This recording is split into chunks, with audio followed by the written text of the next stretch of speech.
Good evening, folks. Happy Monday, and welcome to another episode of Malt and Magic, the Forgotten Kingdom of Nylin. I've just totally lost my flow in about 3 seconds there as the stream started, which was all good. There's been a lot of pre-stream shenanigans. Apologies for us starting slightly later tonight than planned. As I say, lots of pre-stream shenanigans going on. So with the slightly late start, let's go through this stuff very quickly. Let's do our usual thank yous and shout outs. So a huge shout out and thank you to our mapping and virtual tabletop tools, which are Albo Radio, Incarnate, and Dungeon Alchemist. I have finally been playing with Albo Radio version 2.0, and I just about have it in a state where we can maybe show some of the alpha features on the stream. Because it's looking good, it's interesting, it's quite a lot of fun. So yeah, wait for that, see what happens.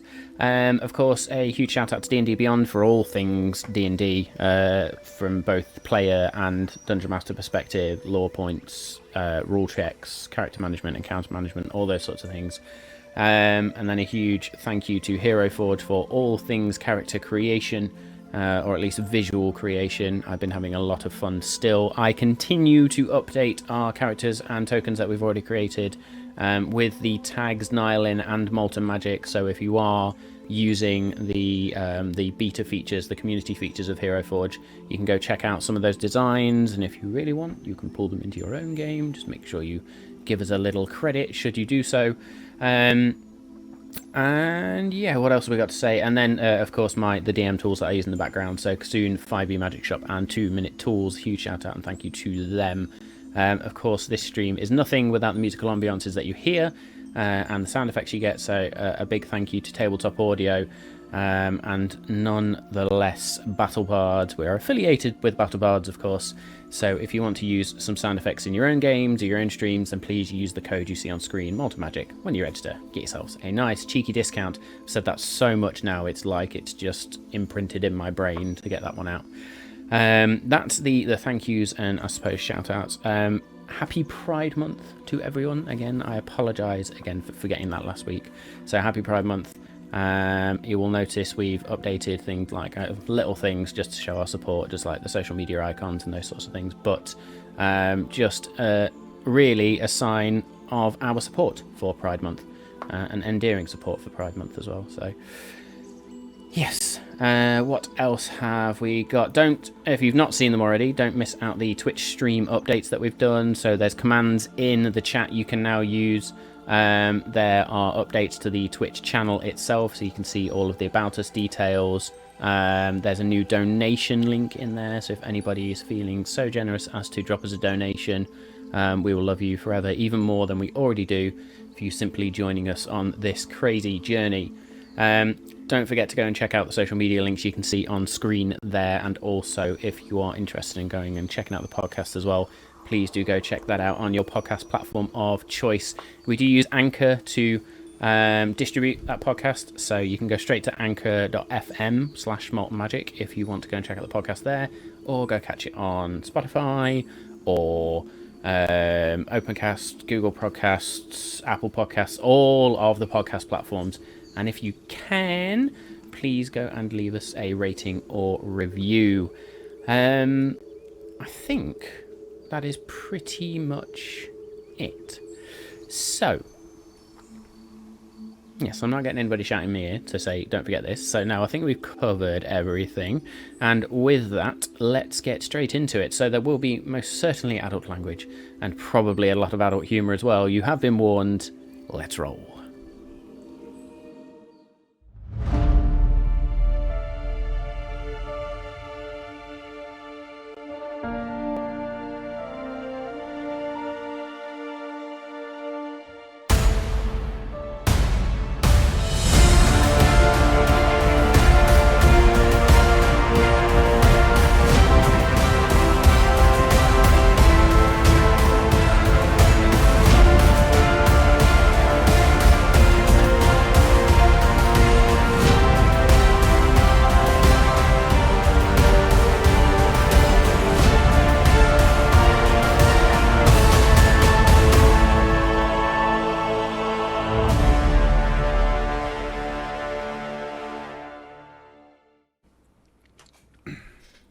Hello. I thought David fell off his chair then, for a start. Yeah, so did I. It's like literally before. No, but there was the question, which I panicked about, and I still don't know the answer. What episode are we on? 96. 96. Yeah. We're sure about that? Because I swear we did 96 next week. Next week? Well, we've done 95 week. twice then, but yeah, my notes from last week say episode 95. So before we start, guys, we're just going to find out what on earth we were on then, because I can't for the life of me remember. Yeah, we're definitely on Mass 96. panic, I can tell you. Yeah, 96. There we go then. That's all good. We really should keep track of this better. We really should, yeah. I mean, absolutely. I do write it in my book every week. I've got evidence. I just panicked. I don't know why. I panicked because I'd already updated my little notes that give me all my script for the entry, and I was like, did I update the episode number? See, I did exactly the same. forgotten I on the titles on here, I'm like, I don't know, is that the right one? Anyway, this is a lovely This does start to a not stream. bode well this evening when we don't even know what numbers are. No It's idea. fine. We- Who no. needs maths when it comes to D&D? Absolutely, we're not adding up dice or anything tonight, so don't worry. I'll have some whiskey and we'll get on with it. Anyway, before we descend into even more chaos than we usually do, let's run down the lineup very quickly because we have a full roster this week. And we are a very well-oiled machine. I don't know what you mean, Merthyr. I am Matt. Not roiled. Roiled. Yeah. Thanks for that. I am Matt, the Dungeon Master, and I also play the sidekick character of Bothrid, who is lubed and ready to go this evening, apparently. Oh, you stole my line. I need to clean it up. Hello, I'm Danny. I play King Ander of Vesemir, but as Matt pointed out yesterday, yet to be confirmed or accepted by the people. So, King in name only for now.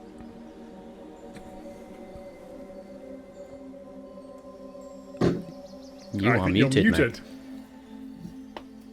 There we go. It's Monday night. We are nailing it We're on tonight. a roll. Absolutely nailing it. And apparently we can't hear him at all. This is great. We'll go to Dave, and then we'll come back to Sam. It's Hello, fine. I'm Dave. I play Dargon, the Goliath fighter warlock, who I think basically because I arrived back in my office about half an hour ago, it's probably just making things go wrong. It's fine. It's fine. It's fine. It's fucking on. So Smou's just going to quickly reset. There we go.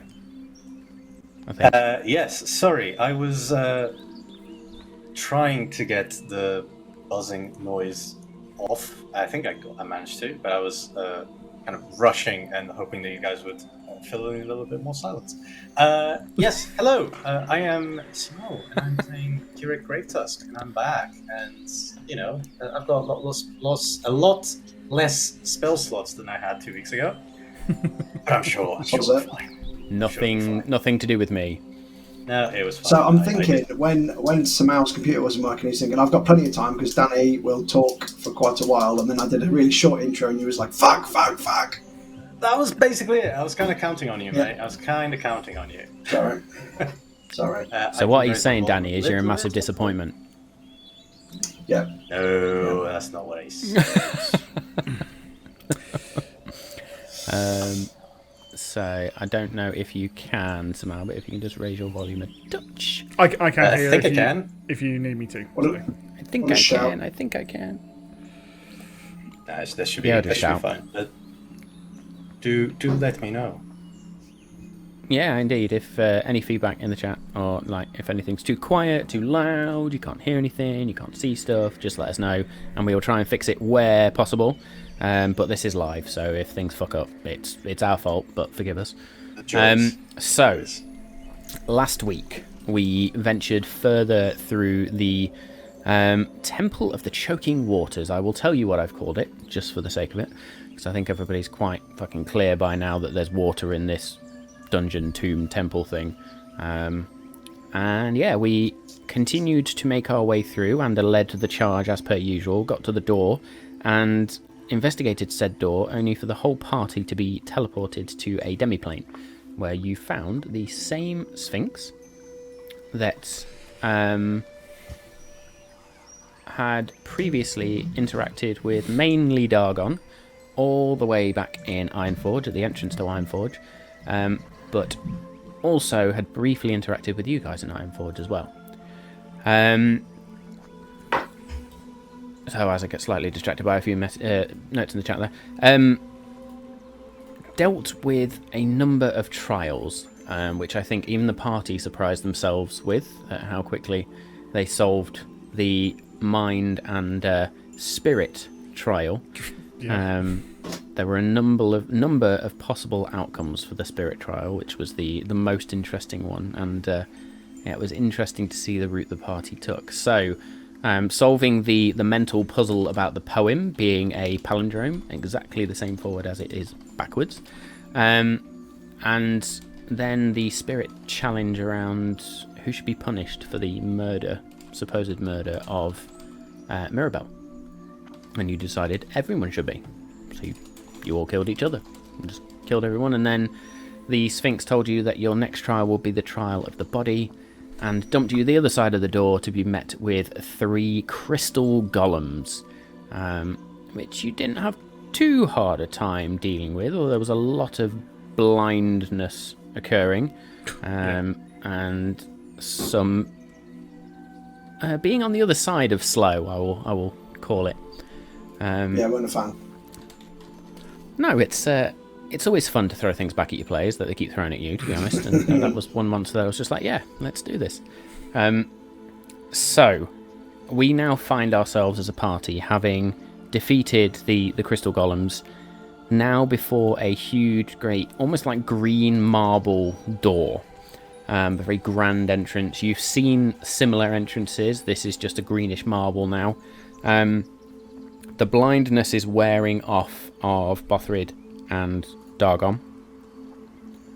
And so, Wardens, what would you like to do?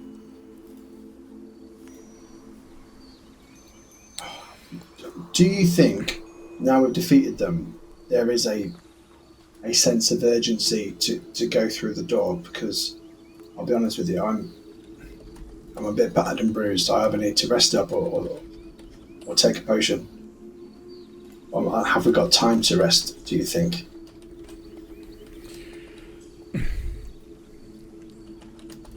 I mean, the only thing about that is that we did raise the whole city from the lake, so that means that we are a big beacon right now. Yeah, that's true. An hour's rest we might not be afforded the luxury of time. You're right. Are we saying potions the way forward then? Yeah, I think if we're doing anything, then a potion for sure. I have got a supreme healing potion, so I would like to take that, please. 10d4 plus 20. Oh. I will take the supreme healing potion as well. Uh,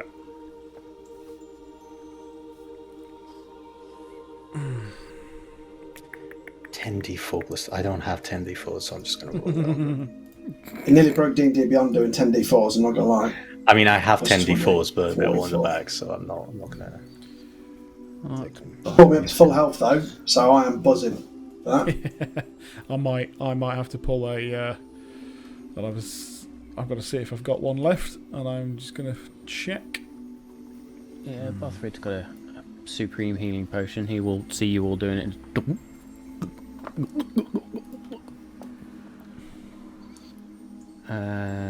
Yeah, let's do that the easy way. I'm not entirely sure we do anymore. I've got another one if you need one. Yeah, I've got one if you need one.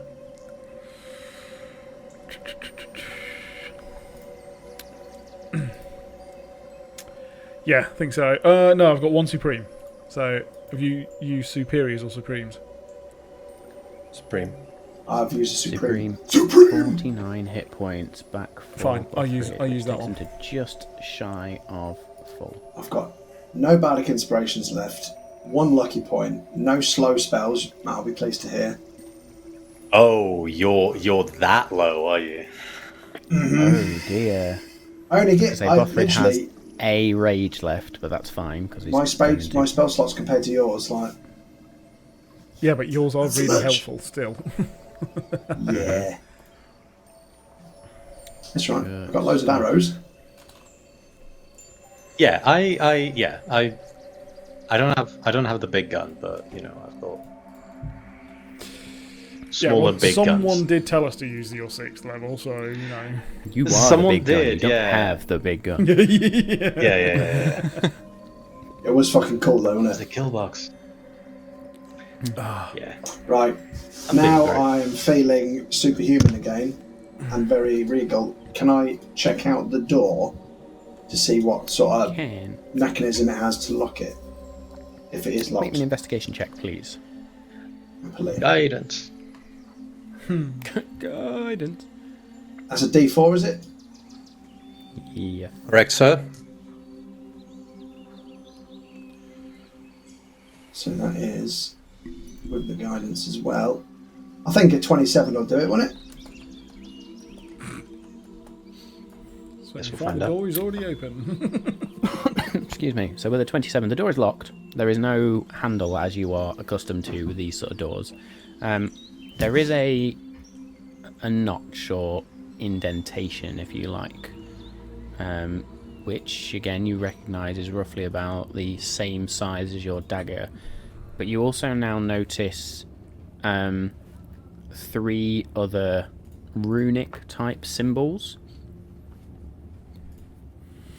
One that looks like a series of wavy lines, another that looks like a solid square or solid rectangle, if you like, and a third one which looks like a triangle, but the 2 lines that would lead up to the apex are themselves wavy.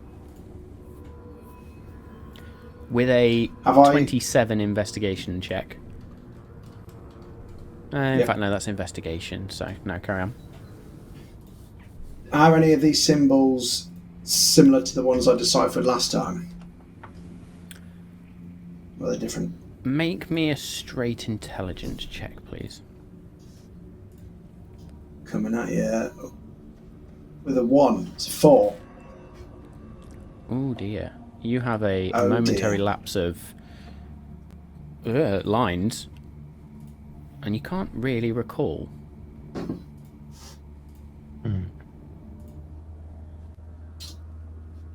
Maybe it's the exertion, maybe it's the Sphinx, and like that whole interaction just distracting you and thinking about what exists beyond this door, but also what's waiting for you when you get back to Esmer. I'm going to have to cast Comprehend Languages again, and I to then read them, I think. Please, sir. Can you? Ritually Okay. cast? Yeah, it's just a first level spell, isn't it? Cool. Just making sure.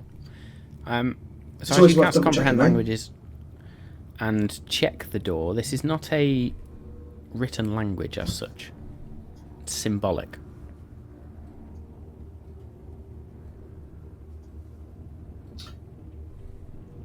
Is that a no unknown what it is then? Balls. You can make me another intelligence check, having sort of squared yourself and thinking, right, comprehend languages, and then with the comprehend languages going, no, they're symbols. I'd rather Getting another another one. 4. No, it's just not registering. For some reason today, it's just something's not connecting. Do any of us recognize it? Make me intelligence checks then, please. I will say, Simao, given your sage background, you can add your proficiency bonus on top. Hey, that's nice. Great intelligence. Cleric, I should say. Straight intelligence.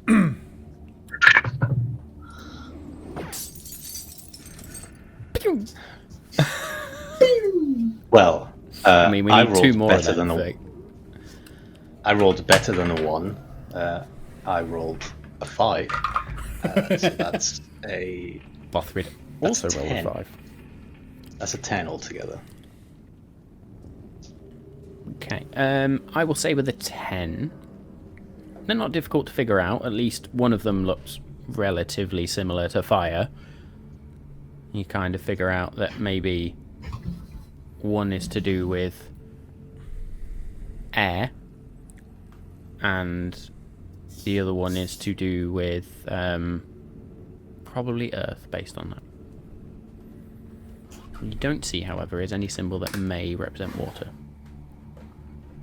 I'm thinking fire. Fifth Element. Fire, Lilo air. Dallas Multipass. Yeah. Absolutely. Lilo Dallas Multipass. Big bad. Big bad apple. Yes, we did it in unison as well. So, if water is the only one missing, can I dip my blade in the water and then insert it in the keyhole? Ooh, kinky. Okay. As you dip the Moonblade of Esamir into the water, so it's covered, lift it up, still dripping, and place it into this indentation, there is just 4 sort of stone mechanisms just clasp around the blade. Try turning Hold it. the blade in place. I'll try turning it like a key. Okay. So you go to turn it. It doesn't turn clockwise, but it does turn anti-clockwise, and you turn it sort of 90 degrees. And as you turn it 90 degrees, where the air symbol is, a circle opens up, or a hole. Sorry, a circle opens up. A hole opens A up. in the door. peephole. A glory hole. Doesn't go through, but you notice a indentation of a hand, much like you have seen very early on in this campaign. Well, you're asking a lot of me to remember that. Oh, I've got a horrible feeling, right? I've got Investiture of Wind that I got from the first source. You got the Earth one, but nobody's got the Fire one. Yeah. We might. Are we going to be able to? You say that. We think someone does. Well, yeah, but I don't want to invite him along. Yeah. But Okay, but you that- saying that? that hole looks awfully like what happened in that door over on the island. What happened? I think I've repressed that memory. Yeah, so you had to stick your hand in it, and it, took our hand. Took some blood or something. I can't remember. Did it take that? I don't know. Can I try and remember what happened last time a glory hole opened up? Make me a history check, please, to see if you can remember. 21. You do remember how you've encountered a number of doors now with these sort of palm print type, almost looks like a biometric scanner type piece, but actually the last few times you've ever placed a hand on it, spikes have shot out and sort of pulled your hand into them and drawn a little bit of blood. I'm going to do it. I'm Investiture of Wind, and I am the king, and this is the king's favourite source, original source, either way. So I'm going to bang my hand in. Going to fist it. Okay. So you will have to move away from the Moonblade. Oh, I cannot hold the both at the same Moonblade. time. Okay. I'll hold the Hold both Moonblade at in the same place. time.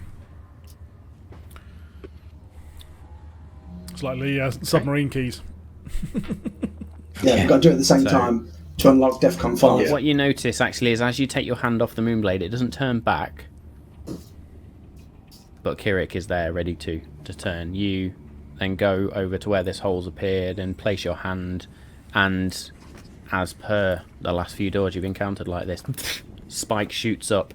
That brief moment of pain where you will take 3 points of piercing damage, and your blood fills or pools in the indentation of this palm, and you are locked in place.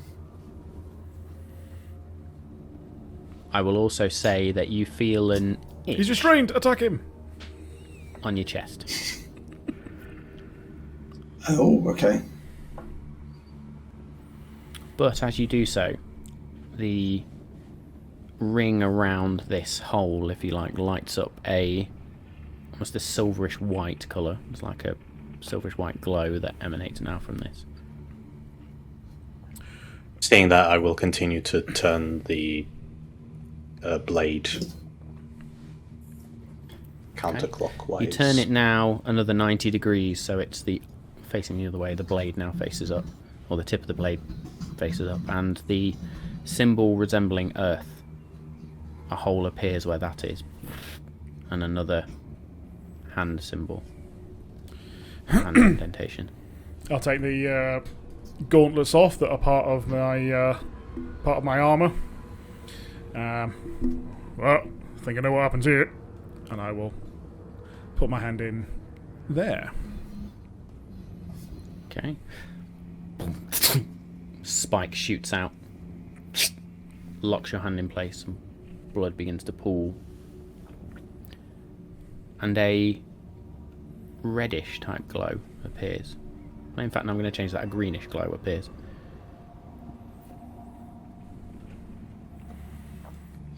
Do I take I will any turn it damage, once sorry? again. You will. 3 points of piercing damage. Oh, it tickles. Right. One more time. As you turn it the final time, and then the blade locks again, and you can no longer turn. The symbol of fire. A hole appears. And there is a place to place a hand. I mean, I know we don't have it, but Kirik, you're willing to give it a go?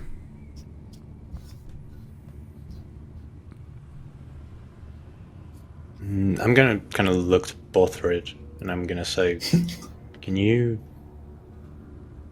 summon much fire with your powers?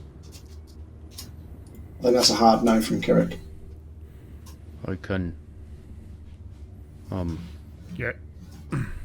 Yes. He is going to take out a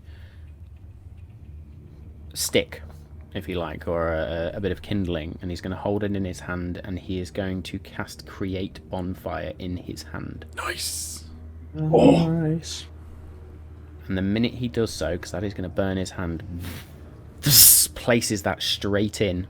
Spike shoots up, locks his hand in place. He is, because he's not avoiding that, going to take 3d8 fire damage. Your beauty. Go on, Druid. Go on, Druid. Which will be 15 points of fire damage. Yikes. He's alright, he's alright. Did he heal, by the way, or not? He's a barb. He's a barb. He went up He'll be to... yeah, why is that not... Let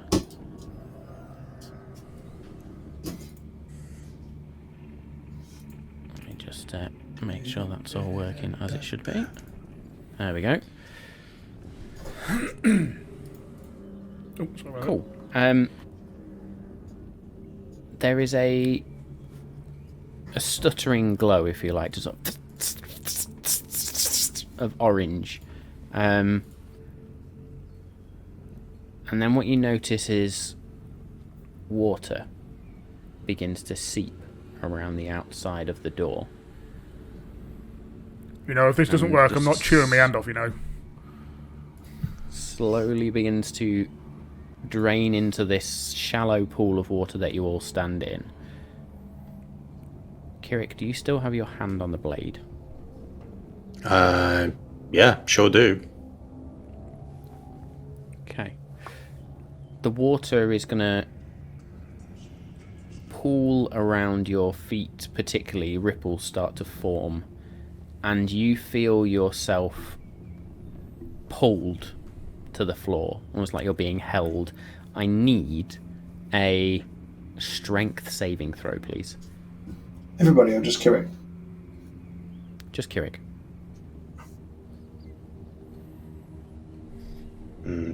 Yeah, that seems fair.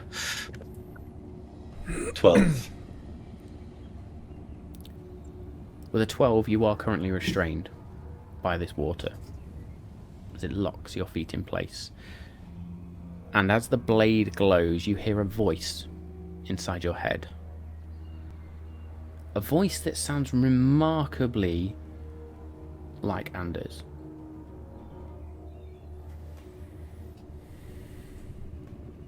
There's an uncanny familiarity to it.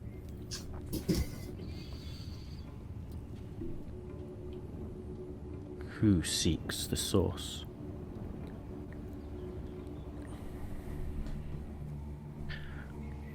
Those were worthy of it. Oh, good answer. Mic drop. You have 2, but not 3. What makes you worthy? We have more than anyone has ever reached, and more than the one that seeks to enter this place.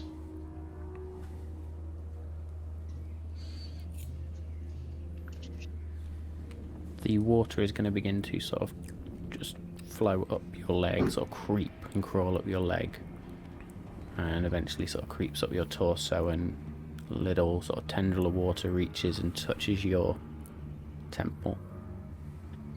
And it's almost like a tendril just reaches into your mind briefly, and you see flashes of images. And they are all flashes of images of the course of your journey: Greenflower, Ironforge, Seameat, Moonbright, Glentuag, River's End, Mantineer, Shiverspire, all the mountains, the ruins of Excalion, your journey to Esamir, and then the picture of Ander on the throne hovers for a minute, and all you hear in your brain is a whisper: finally. The water flows away from you. Bothrid's hand gets pulled further into the hand-shaped recess, if you like. More blood is pulled from him. He's going to take an additional 3 points of damage. And an orange glow forms. And you all now hear a whisper. Sounds like Ander. Claim it. Claim it and correct my mistake.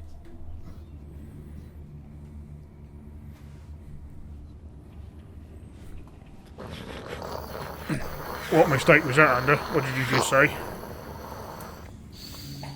It wasn't me. As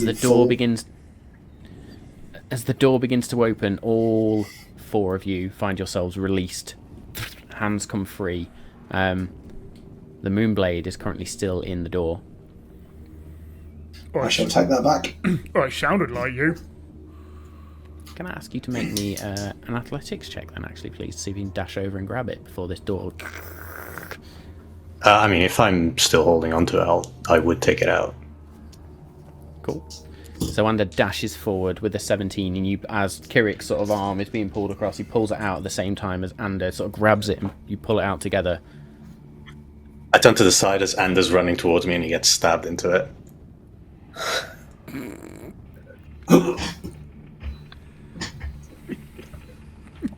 That was not an appropriate time to say "finalin," you fucking idiot. As I'm arguing on the voice in my head. Roll me 1d4, please, Kirik. Sure. We'll do that. I mean, if I could put it through the fucking... I can just imagine you going, "Here you go, Ander," and I'm going, Yeah, literally. 3 points. That can be 9 points of piercing damage to you, Ander, as you run Thanks into for your the help. blade, like...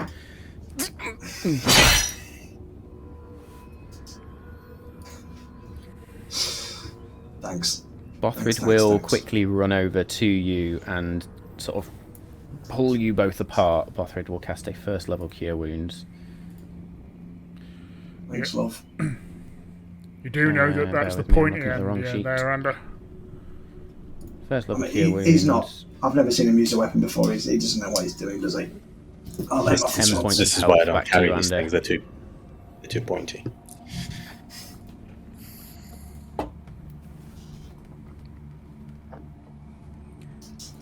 Yeah. So just to clarify, Dagon, that voice was Geth, right?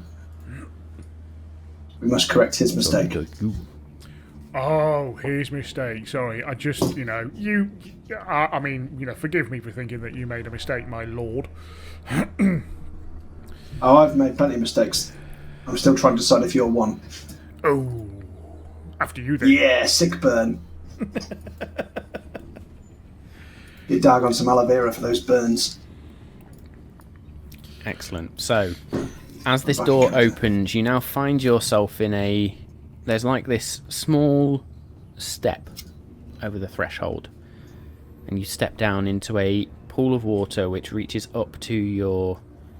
For most medium humanoid creatures would reach up to sort of mid-shin or just below the knee. The water is crystal clear, as opposed to the murky silt cover or silty water, if you like, that you've been walking through the whole of this dungeon. You see a number of small sort of submerged rocks. Now you could stand on the tops of them, sort of just peek out the water if you like, and then in the centre, well, I'll say in the centre, towards the rear of the room actually, this pulsating blue orb on a pedestal. Just...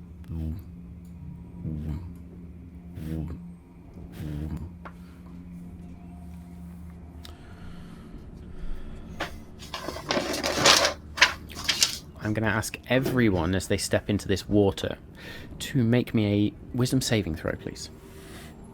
It's going to only go well. We've only just entered the room. This is not going to go well for us.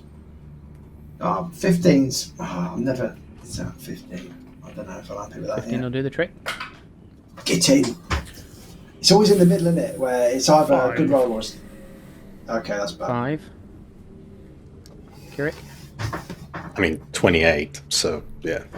28. Okay, so He said Dargon, with no I need you to roll me a D100, please. And Bothrid is also going to have to roll a D100. Oh boy. What did you get? 15. Danny?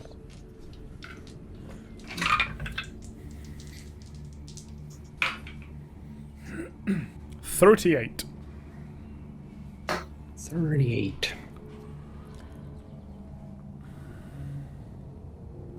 As you step in this water, then, and you feel this sort of surge of power, all four of you feel this surge of power, sort of. Ander and Kirik, the both of you just sort of, no, don't want that, don't want any of that.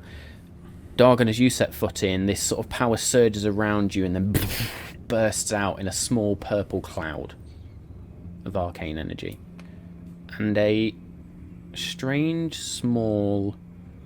Oh, have I been turned into an owl again? Blue, green, dragon-like creature appears in midair. And just sort of floats in midair for a minute. Remind me of the languages you speak. What is that? Abyssal, Common, Giant, Orc, and Undercommon. It speaks to you in a language that you do not understand. However, Ander, you specifically would be able to just hear this sort of raspy voice in Sylvan. Who summons me? Where am I? Oh, he's making some weird noises. He's asking who summoned him and where he is. Where did you come from? Bothrid is also going to step forward into this water, and there is another burst of purplish energy as he sets foot. And this strange, faint, ethereal music begins to just surround him. It's weird. Are you friend or foe? Anything? Just going to look around the group.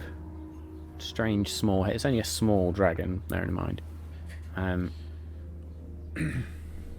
Make me a nature check, Ander with advantage, please. Oh. I don't know if it matters, but Kirik speaks Sylvan as well. 15. Okay, excellent. You would pick up on the languages that or what it's saying. 26.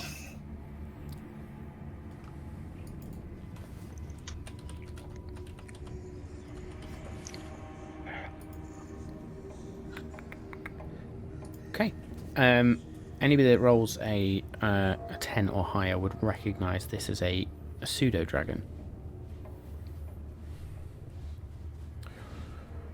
The fact that it is purplish and greenish speaks Sylvan.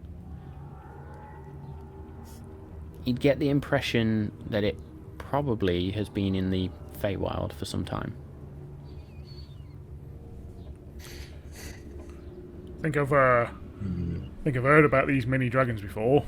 Is this one of these ones, or I can't speak to it? Yes, I've heard of this before. It's a pseudo dragon, and what I will tell him in Sylvan is, you must have been in the Feywild, but now you are back in Nylon. But don't worry, you are amongst friends.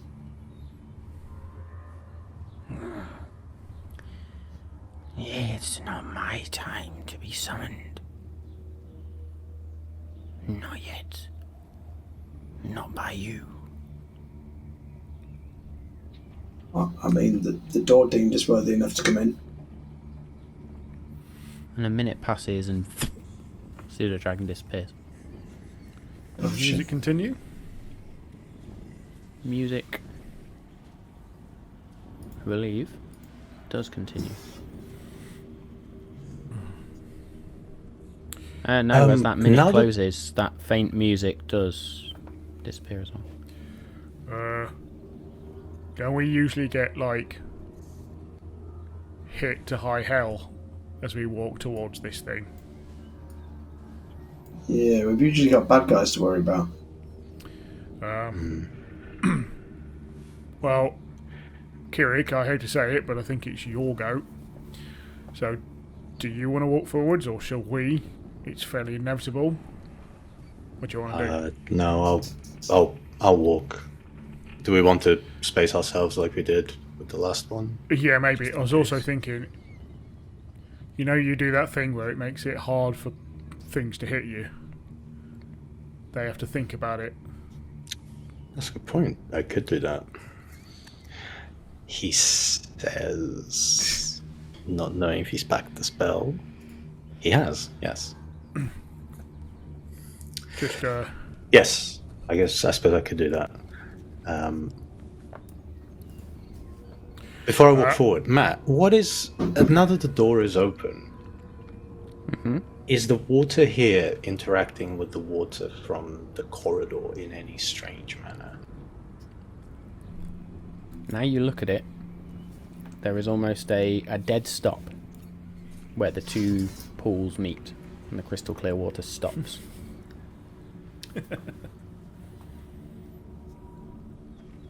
And these rocks that are around that just look like normal rocks, yeah? Just run the mill. smells looking awfully sus smells. I'm just thinking things that could be cool. Yeah, in that case, Kirik will move forward.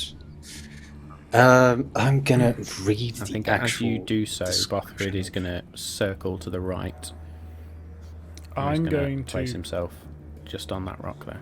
cast Okay. mirror image Nice. on myself, and I shall get 3 duplicates of myself. Just got to remember that I've actually cast that this time. I'll make a note of it for you. Thank you. As I'm walking, I would like to please cast Detect Magic, or looking at the orb in the center, I suppose. Okay. And are you going to hide anywhere?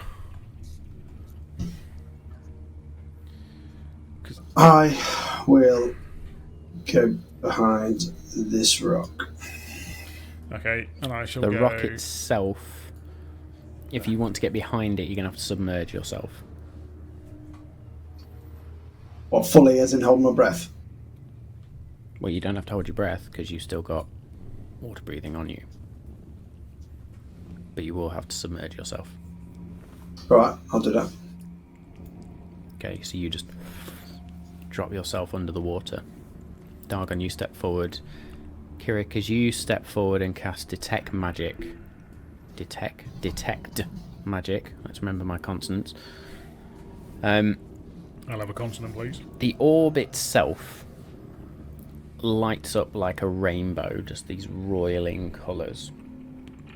But what you also see is these small, like, almost like trickles of this rainbow energy that bleed into the water and spread out like fingers and veins throughout the water.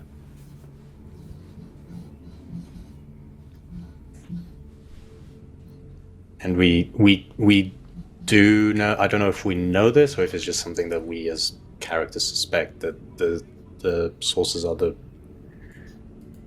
sources of wild magic, right? We have this theory as players. Yeah, cool. You've made that theory. Yeah. Cool. So that checks out. Cool. Yeah, I'm just gonna walk and step on top of this little plateau. I am no longer concentrating, I believe, because a minute has passed, and Sunbeam's just a minute. Excellent. Yes. Still bring. How long does spiritual weapon last for? 10 minutes. I'm going to say you've probably got around 5 minutes left of that. Nope. Spiritual weapon is a minute. Spirit guardians is 10. So that's also Okay, gone. spiritual weapon's gone.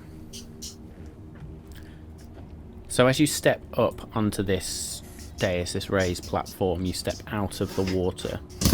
But you do notice that these trickles of power energy are trickles of water at the same time that seem to be flowing out of this orb, which you see is energy trapped in a circular form. What would you like to do? Yeah, I will reach with my hand and put my hand on the orb, Okay. as I've Reach seen my forward. companions do before. Slowly. Timidly. You get within maybe an inch of this orb. There is the slightest spark of energy, and ripples and waves begin to form across this pool around Here he you. comes, lads. Out of the water by the raised platform itself, this rush of water shoots out and forms into this strange body, if you like. A head, a torso, these tendrils and tentacles weaving off it as this creature forms and looks towards you, Oh boy, Kirik. what the fuck is that? Big. Gonna need everyone to roll initiative, please. It looks horrible. I don't I'm going to like thank it. the Hero Forge community once again for this particular. I've been struggling for weeks to build a proper token for this sort of creature. I mean, And it then looks when searching awesome. the community but- found one.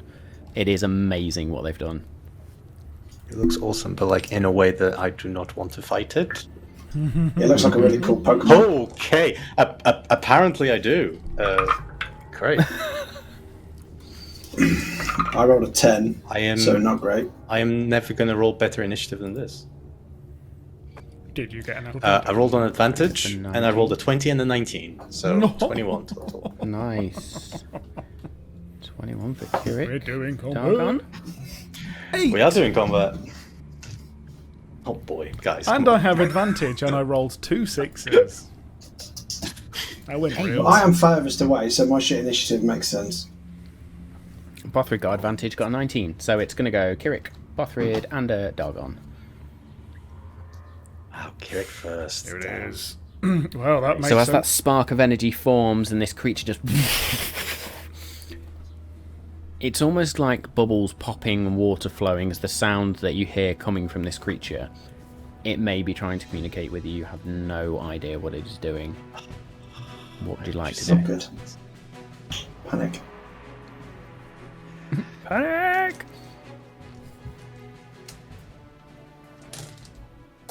It's my turn first, yes. It is you to go straight away. Does this creature resemble any sort of creature that we fought before, i.e. elementals of any kind or something else? It certainly looks vaguely familiar, being formed of water, to those water-type elemental creatures you have fought outside of the temple in the lock. Cool. Cool. I'll give you that one for free. And would I know if would I know the like, I don't mind spending an action to realize this. Would I know if, what is the reaction that elementals have to both disease and the poisoned condition? Water elementals specifically. Make me a... let me think. Make me a nature check. Again, I'm going to say because of your sage background, I will let you add proficiency on top of that. Just for reading shit. 16. With a 16, you don't recall ever reading about poison working on water-type elemental creatures, of those that you've read. Disease is not something you've really read associated with anything like elemental types. Like, disease never came up. Okay, so I could assume that they have some sort of, immunity to the both of them. I think, yeah, I'd say that's a safe no. assumption. Okay, Or cool. is, either some form of resistance or immunity, maybe. Great. In that case, I will. I'm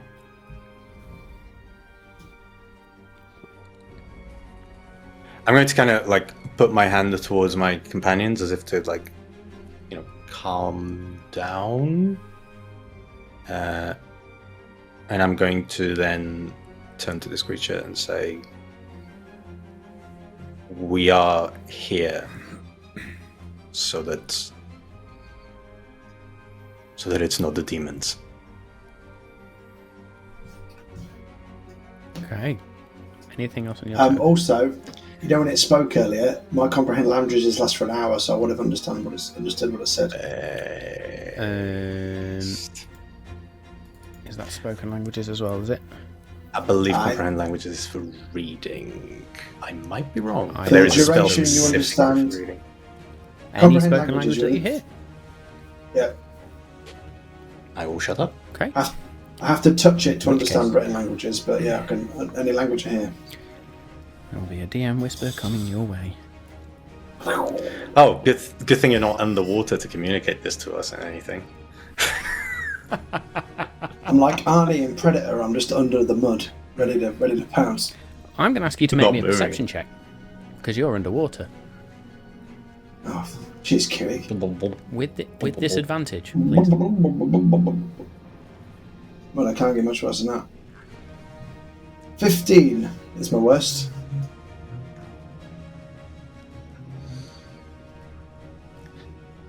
Okay. You're going to get a partial whisper then. Johnny's whisper. Also, I probably spoke that in Sylvan as well, just in case. And yeah, and that's going to be my turn. I will wait to see what happens. Oh, good. At least we don't have the mindless axe throwing, fighting barbarian next. The Peacekeeper. Yeah, the peacekeeper. We've got him next. That's why I was trying to calm down. That's gonna surely gonna need a persuasion check. He's a And currently Peacekeeper in Buff the is same not sense raging. as the True. Stormtroopers are Peacekeepers. Let's just hope he's got better aim than the Okay. Stormtroopers. It is now O's Historically. turn. Oh, Alright, let's not. I don't want to start opening up some Star Wars fandom stuff now. That's it. Calling into Star Wars chat. I'll get told off. It is O's turn, and again, it just speaks in this series of bubbles and sound of waves and water flowing. Oh no. One of the tendrils is gonna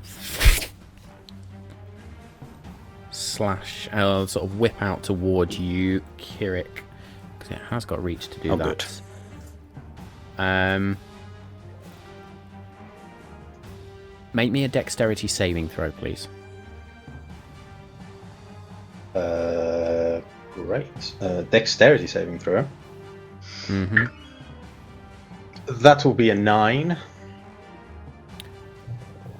You're not going to take any damage from this, but you are now grappled by this watery tendril that just wraps its way around you. Just curious. Okay.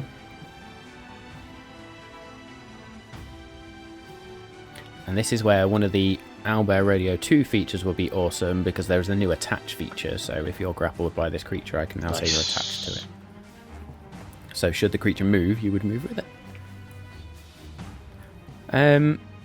That is going to be its go. It is then Bothrid's go, who's seeing this tendril of water snap around Kirik and sort of grapple him tight. That is probably enough to trigger Bothrid. So Bothrid is going to shout, Kirik! And rage. Think about your happy place. Think about your happy place. It's not that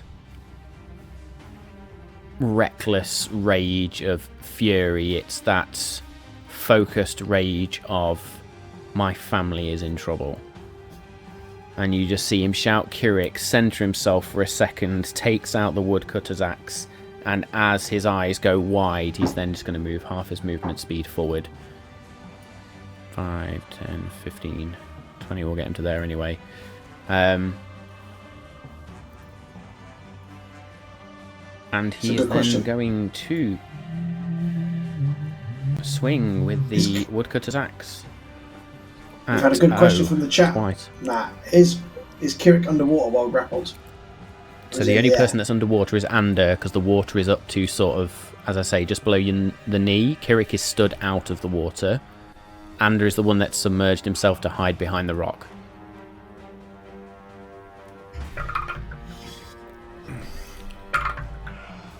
Okay, so that is a 29 and a 27 to hit, both of which are going to hit.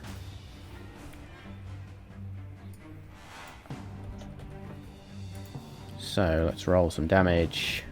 How much is that? 2d12 plus 10.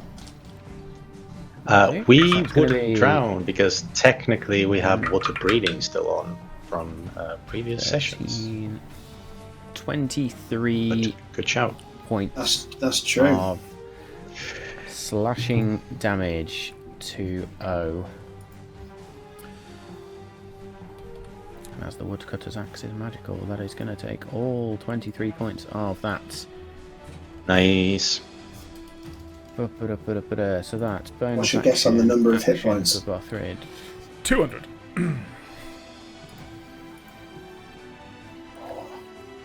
Ander, I was going to go higher. you have heard this sort of broken language which somehow was translated in your brain. You've heard those words which I've sent to you. Mm-hmm. I will say you can just about see what's happened through the surface of the water.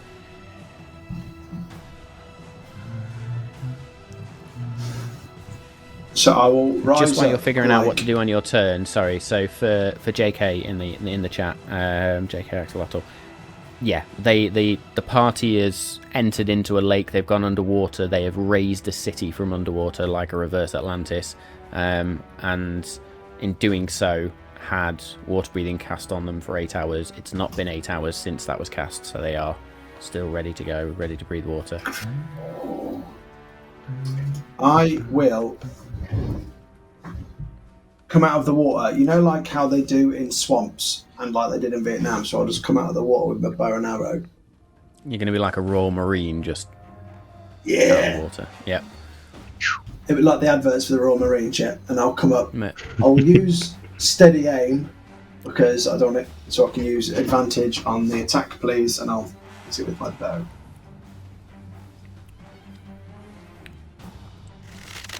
Oh, nearly. Okay. 29 to hit. Ooh. I thought you were saying to hit then. I was like, yes, of course, a 29 hits. Yeah, it's 29 to hit. With 13 piercing damage, sneak attack damage of... That's a bit of shit. 11, and then the D4 of 1. Nice. And that helps.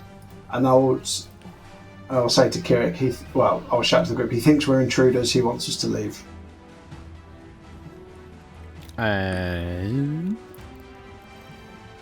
Make me an insight check very quickly, please. Everyone, I've got or advantage on just insight now. I have advantage on insight. Natural 20. Have some of that. Where was that? The Where voice was that a minute that you ago? heard, the voice that you heard was female. Sorry, never assume a gender. It was, they have told us to leave. They think we're intruders. There we go. As your Nice. arrow strikes in and punches into the watery body of this creature, it is going to take a legendary action. Of course. Yep. The water that it is formed of, the water that connects Kirik to it, begins to hiss and spit slightly and turns into a greenish colour. Oh.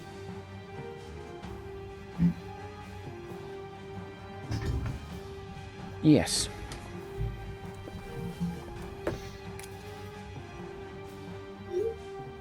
So I'm just making a note of that. I was going to say, are you about to get poisoned? Or acid? So, that's the legendary action. Can water No. Pokemon do that?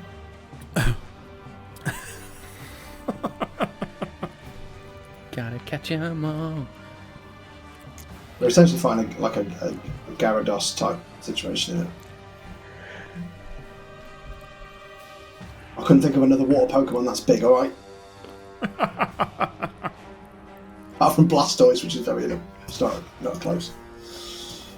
Right, was that your go? Anyway, then? my brave fighting Goliath. Yes, my go. Okay. Right. 5, 10, 15, and then want to. And then I actually do want to. I was running up to it and then realised that actually no, what I want to do is 20, 25, assuming that there's then a tendril between O and Kirik. I would like to attack that said tendril of water, if I may. So, that is going to be.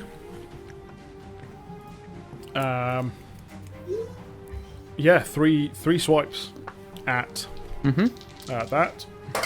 Let's go. Okay, we are looking at a dirty 20. 27. 31. All three are going to hit. As all three of these hit, you are going to take Marvellous. 15.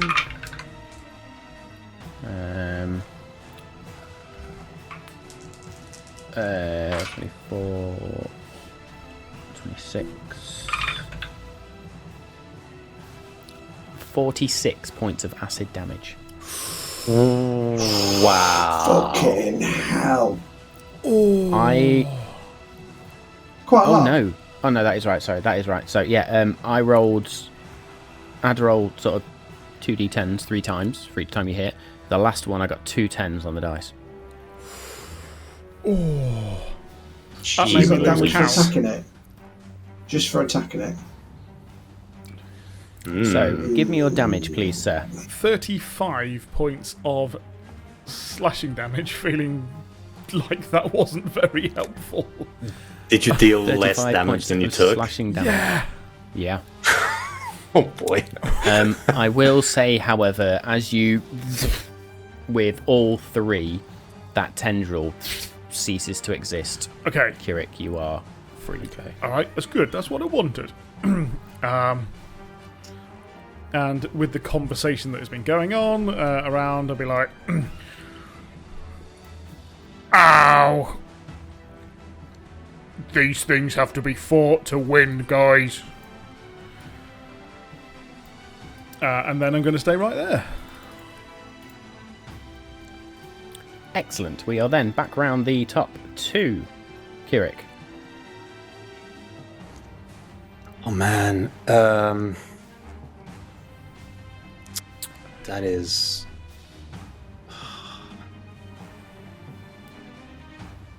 problematic. Could I use a reaction during that turn for Stone's Endurance? Of course you can. Cheers. Sorry, that was wow. Yeah, that was certainly a lot. And I don't have. I got 13 back. Spell. We're good.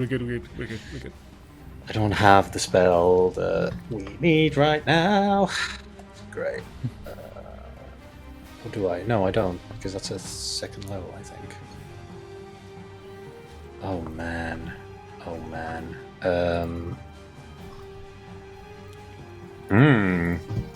That certainly changes things. Well, first thing I'm going to do is, I think with my action... where are we?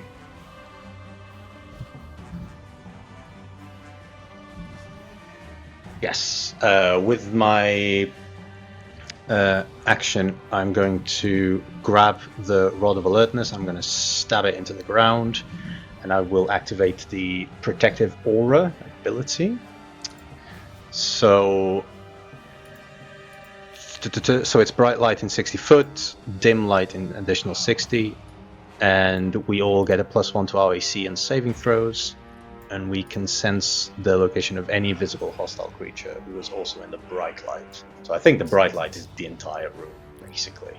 Are you slamming it down in front of you? Yeah, just in 60-foot radius, yeah? Yeah, just in my square. Because, that's how it works. That's cool. So it'll just be this, like, Yeah, sound. I'm not even going to bother putting that circle on there. It covers the whole fucking room. So that's my action. And yeah, as my bonus action, I'll gather some of the water around me as I shall grow into large using the strength of the sticks.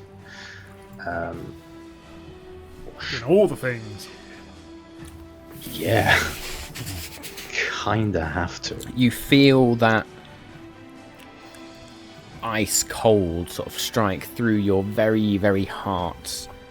And as you do this, and as that water sort of flows up and through you, and you start to grow, and there is almost that vision of the river of death around you, the head of O snaps towards you. Good. Okay. Just to clarify, my reaction used in my turn, does that mean I've now used my reaction now until my next turn? Yep. Until your next turn. To the start of my next turn, yeah. Okay, so it works that way. Cool. Cool. The start of your next turn, yeah. Tentacle's not a bad Pokemon for this one, actually. Oh, thank God. For those watching on YouTube, there is currently a discussion going on in chat on Twitch. You really should come and join it, because we're apparently talking about Pokemon. Yeah, we're getting all the pop culture references. Yeah, we are. Then I'm going to move 5, 10, 15. So kind of running towards it. And as I kind of turn the corner and run towards it, it's going to be like a splash of water that my foot is going to kind of bring up. And that water is then going to turn into a Raven Feather as I cast a 4th level spiritual weapon as a bonus action. And I am going to attack with that. That was my bonus action. That's not a spiritual weapon, that's a totally different thing. Well, I suppose it could. Do you know what? That's not a bad one, because that's an actual sword. Ooh, nice. So to hit, that is going to be a 26. Will hit. Great. That counts as a... Is that a melee spell attack, or is that just a spell attack? It's just a spell. Okay. Because the attack doesn't come from me, it comes from a different point of origin. all So good. that's 14 points of force damage. No, 15 points of force damage, because I've got a +6. Nice. Did that Rod of Alertness give us any additional pluses apart from armor class? Saving throws. Saving throws, cool. So Yeah, what was the +1 to class buff, armor class sorry? and all saving throws. +1 +1 on to armor class and +1 to all saving throws. Okay. Additional misc bonus. So my armor class is actually that now. Bothrid has an armor class of 20 now. Woo! Barbarian with 20. What? Mm-hmm. Anything else on your turn then, sir? Nope, that shall be my turn.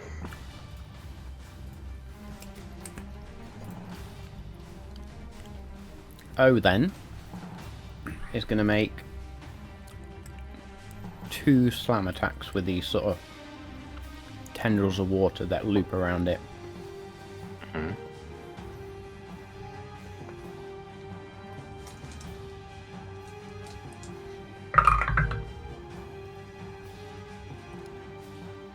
First one's coming at Kirik. Second one's coming at Dargon. So, first one at Kirik. That is cocked. Rolled exactly what it would have been had it not been cocked, because it was leaning slightly to that way. So that is going to be a grand total of 13. Misses. Against you, Dargon, that's going to be a 23. Yep. All the d10s. You are going to take 1, Good 11, Lord. 16, 21 points of bludgeoning damage. 6 points of acid damage. And you are now grappled. Okay, now. Sorry, as it misses me, can it roll a wisdom saving throw as I'm going to use my shield? Of Shield's course you ability. can. Boom. So it is going to take 3d10. 23. Yeah, that's Oh, safe. fuck. That's pretty good. It's useful. It's useful to know. Pretty good! So it's not frightened of me, but it's going to take 23 points of necrotic damage. 23 points of necrotic damage. Fandavidoozy. As the shield just shoots necrotic energy towards it. Okay, And that that's my will miss. be its go. We are then over to Bothrid, who is raging, and this time, yeah, reckless Yeah, go for it. with that focus. So it's a 17 or a 13 with the first, neither of which are going to hit. Ow. Second one, oh dear, it's a 12 or, that's better, a 23, so the second one will hit. So that is going to be one of them. 9 points of slashing damage plus 2, 11 points of slashing damage. And Bothrid is going to take 2d10s worth of acid damage. 3, 9, reduced to 5 because of the rage. Oh, I bloody well forgot. I had mirror image on, so when it attacked me, When it attacked me, Do you remember these things? yeah, Do you so remember these things? You DM? post-it note It system. has to roll. no, hang on a minute. So, I roll, so I must roll a 6 or higher to change the attack's target to a duplicate. So I think I roll that on a d20, yeah? Each time you roll a d20. Yeah, so I roll one. Okay. I'm going to remember how much damage that was before. It may not matter anyway. It may be staying. 45, 44? It was 27 plus something. Anyway, I rolled a 13. So yes, I can take that off and I lose a duplicate. Is that right? Yes. I believe so. Yeah, I have 2 duplicates. In which case, I'm going to say give yourself back 40 hit points, just because I can't remember the exact number, but I know it's 40 something. Yeah, it was around that. Yeah. It was around that. Lovely, thank you all. Right, I have 2 left. You can give yourself your Stone's Endurance back as well. Oh, thank you. I'll allow that this time. No, that was on my previous attack. That was on the acid damage, which wasn't an attack. So I'll leave that one. Yeah. But then O slammed me just now, which wasn't Right, sorry. Endurance. Yes. Sorry. So it's not 40 points of health you get back. So it was 27 plus something, because you did 21 points of Plus of 5 bludgeoning acid, damage, I think it was. plus 6. It was 9 acid damage. 9 acid damage. Okay. And he's not grappled either because it didn't hit him. It didn't hit me, yes. Absolutely. So, sorry, I need to give myself back 21 plus 5. I plus am going 9. to stick a pink ring around you. Yes, In thank fact, you. that doesn't show up very well. Let's stick a green. Green shows up nicely. We'll stick a green ring around you. That's your mirror image cube. Thank you all. Right, there we go. I have given myself back those hit points. Okay. Bothrid still has his bonus action to use. What did I roll? He is going to use Fortune from the Many to make sure his first attack hit. So, if you miss an attack roll or saving throw, you can gain a bonus to the roll equal to the number of allies you can see, up to a +3 bonus. He rolled a 17. He only needed to get to an 18, so he will now get an unnatural 20 and therefore hit, which means he's going to take an extra 2d10 points of damage. Cool. That is nice. 1, 4, reduced to 2 points of acid damage for the hit. But then his damage to said fucktard is 9 points of slashing damage from the woodcut's axe. Excellent. We are then over to Ander. I don't want to get nowhere near this motherfucker, seeing what's happening, so I will stay where I am. I will use steady aim, but I will use a +2 arrow this time, please. Nice. Come on, natural 20. Come on! No! Luckily I got the +2. 20 to hit. With the +2. Jesus. That will That's hit. bloody lucky. With 14 points of piercing damage, a sneak attack damage of 3 6s in there. Alright, 20, and then the So, plus, 14, then the d4 of another 14, 2. 20, and 2. Excellent. I'm happy with that. Creature's still up. Is it bloodied? No. I was about to say, I wasn't expecting it to. Yeah, blimey. So that is your steady aim and everything, wasn't it? Yep. Excellent. Dargon, over to you. I'm just trying to think of this. I feel a legendary action coming on. Yeah, no. Yeah. Can't do any of that. It's That fine. smells like a legendary action to me. Felt Can't like do any of it. that. It's all good. It's all good. All good. I was going to, but I can't. Okay, that is... Oh, yeah, now I need to take one of them away. Yeah, 3 attacks to O, please. Okay. So that It's is... so much damage, though. Yeah, 21, and then Mm-hmm. 26 and 26. All of those are going to hit. Let's make this easy on myself. Take it easy.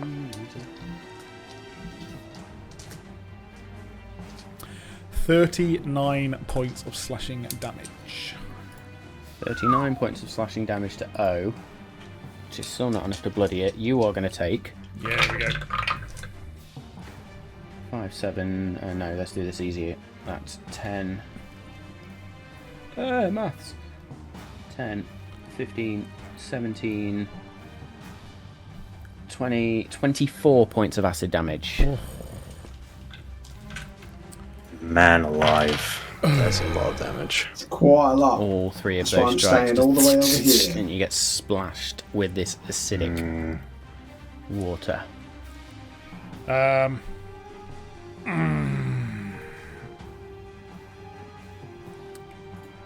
gonna action surge. Okay, excuse That me. Acid burning through. Just look up. Fucking die. And I will go again. Okay. Unfortunately there's one of them in there. Ooh, dear. Oh boy. Take two away. Always happens on a what's Action it? surge. Action On action surge, surge. yeah. But yeah, we then got a 28 and a 25. Okay. Oh, that one jumped out. Get back in. 24 points 10. of slashing damage. And 14 points of acid damage to yourself. I take it. But that is enough to now That's what I wanted to bloody see. this creature as you slice into and bits of water just sort of... You can see it looks like this greenish acid is now sort of bleeding into the pool of water around you. I will double check I can't do anything else because I'm guessing it takes an action. I'm So looking you've at done some... your action surge. Your bonus action is action surge, isn't it? No, it's a free action. No, that's just a free action. Right, cool. Yeah. I can never remember that one. DM, on my armour, there are some Aye. benefits. There are. Nope, it does. Never mind. It should. It does It say. should. It does say if it is an action, and it does. I can't do that. Yep. Fine. No, not yet. Cool. Next go. Yep. Next go. Probably should have done it then. Let's but see what never that mind. shit does. Let's see what that shit does, shall we? We haven't seen it yet. Let's have some fun. Yeah. That is definitely my go. Because okay. No, this is going to be quite cool. Sorry. There is going to be a glow from my armor. It's going to start glowing brighter now, and I will have a bonus action healing light. And that's all that's going to happen now. But it doesn't go Okay. away. There we go. Now that's one of your standard. That is a standard things, healing isn't it? light. I'm just giving it a bit of It's flair. the warlock feature. Yeah, no, that's Yeah, fine. yeah. No, that's cool. Just making sure. So yes, the solar swift armor just begins to glow, and some of the wounds and the acidic sort of damage to Dargon just begins to fade a little bit. We are then back round the top to Mr. Gravetusk. Boy, well, seeing the Dargon's taking a whole bunch of damage all of a sudden, and assuming that both rates going to be in the same position, I am actually going to use my action to grab onto my holy symbol, and there is going to be sort of this wave rippling through the water as you kind of feel almost a sort of embrace on all three of you, as I'm going to cast Beacon of Hope. Nice. So It is an icy embrace, but it's an embrace nonetheless. yes, so that's a third level spell. I am concentrating on it, Matt, for concentration purposes. We all have, for the duration, which is a minute, or until concentration drops. We all have advantage on wisdom saving throws and death saving throws, and we This flash regain for the the best. maximum number. We regain the maximum number of hit points possible from any healing. Oh. A lag. Yes, it is. It is a good one. And then I will use my bonus action to attack with my spiritual weapon. Go for it. That is going to be a 22. 22 will hit.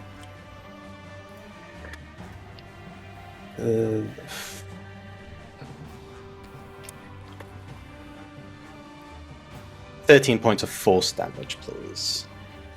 13 points of force damage. Very nice. Anything else on your turn then? No, I'm good. Okay then.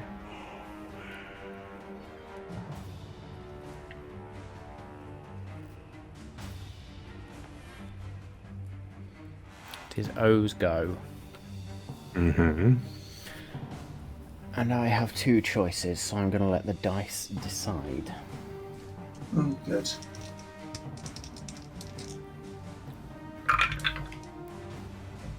Okay, we will go with that then. A storm cloud begins to just form above, directly above O, and begins to spread out and fill this room. Lightning begins to flash, thunder booms, and winds begin to blow. I need everybody to make a Constitution saving throw, please. Ooh. Oh, we have +1s on these. Nice. I don't suppose it's a magical Yes. effect from a fey creature. It's a magical effect, but not from a fey creature. Moles. Why do we have +1 25. for it? Because of the Rod of Alertness. I think Oh. it's 26. I'm going to use my last lucky point. Nice. Nice. That is a 16 for Kirik. 16 for Kirik. I would just An like to 11 point for me. out that that actually becomes a 30. Nice. 30 Constitution. Nice. I got 11. That's baller. Oh, What did you get, Kirik? 16. Okay, Ander and Kirik, you are both going to take Too much 6 damage. points of Oh, okay. thunder damage. Thunder damage? Yep, 6 points of thunder damage, and you're both deafened for the next 5 minutes. oh bloody hell. I cannot be deafened. Nice. You're going to regret that circlet of IU, man. I need a There's reasons. concentration. I need a concentration check. You do. I really cannot roll Constitution saving throws. It is quite impressive. That's still like a 14, but that's only because of my +9. For the roll of 5. Nice. Insane. I Nice. was gonna say, I mean, like, please, not on like 5 thunder damage. It would You have are now been. deafened It for would have 5 been. minutes. I cannot be blind, That's why- deafened, stunned, or petrified. You can't be stunned. Can't be stunned, Jesus. Yeah, that circlet's pretty badass. There's a reason she wore it. I mean, and I've needed can still it be quite a lot banished, since though. I've got it. I can still, You be, can still be banished. banished. Yeah.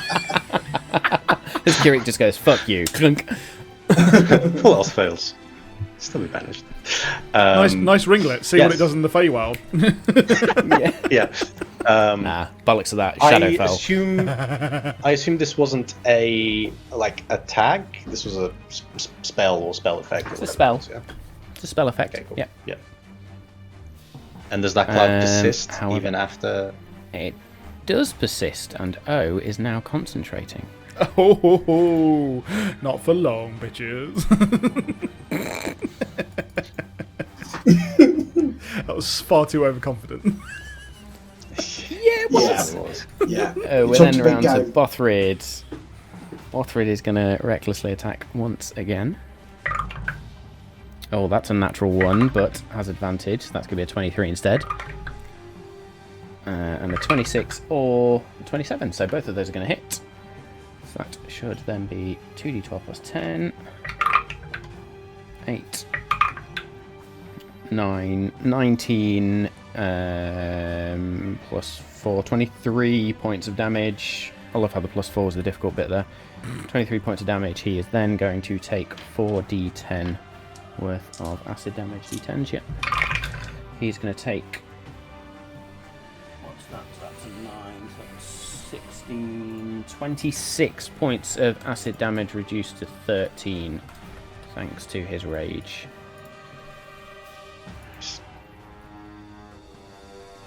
Bothrid is then going to use a bonus action, wherever it is, to use one of his Fey gifts.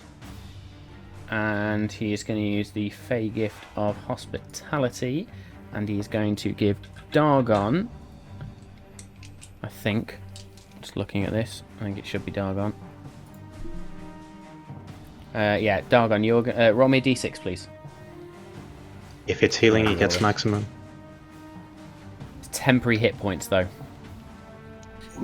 Good point. Then that isn't healing. Okay, 4. You're going to get 9 temporary hit points. 9 temporary hit points. Sweet. Sweet. Thank you, Modern Kind Monsters of the Multiverse. That is Bothrid's go. Ander.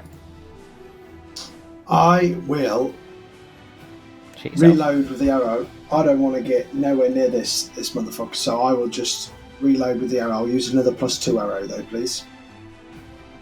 So steady aim as well for advantage. I've got to get a natural 20 on an attack at some point. I haven't had one for like a month. Yes! Fucking right up your ass. Have some of that. Right. Was that a natural 20? Yeah, press the button. Press the button. Right. You just So guess I'm I'm going to say this arrow actually ricochets off 2 of the rocks and straight up owes Jaxie. With a 20 points of piercing damage. 20 points piercing. Sneak attack damage of... That's a loud D6 noise. There's a lot of ones in there. 25. And then Shit and corruption. I get to double the D4 as well. You do. 6. Extra Nice. 6. I'm happy with that. Very good, very nice. So that arrow just it strikes, and there is just this as water just sprays out everywhere. How much damage total was that? That was 25, 31, 39, 49 points of damage total. Oh! So that's a 25 concentration check. I know. Oh, you're welcome. 25 DC. Wow. Might still beat it. Might be quite constitutious. I was about to say, I did just get. So 25, yeah? Yeah. Yeah, it was 49 and yeah. it's halved. So Yeah.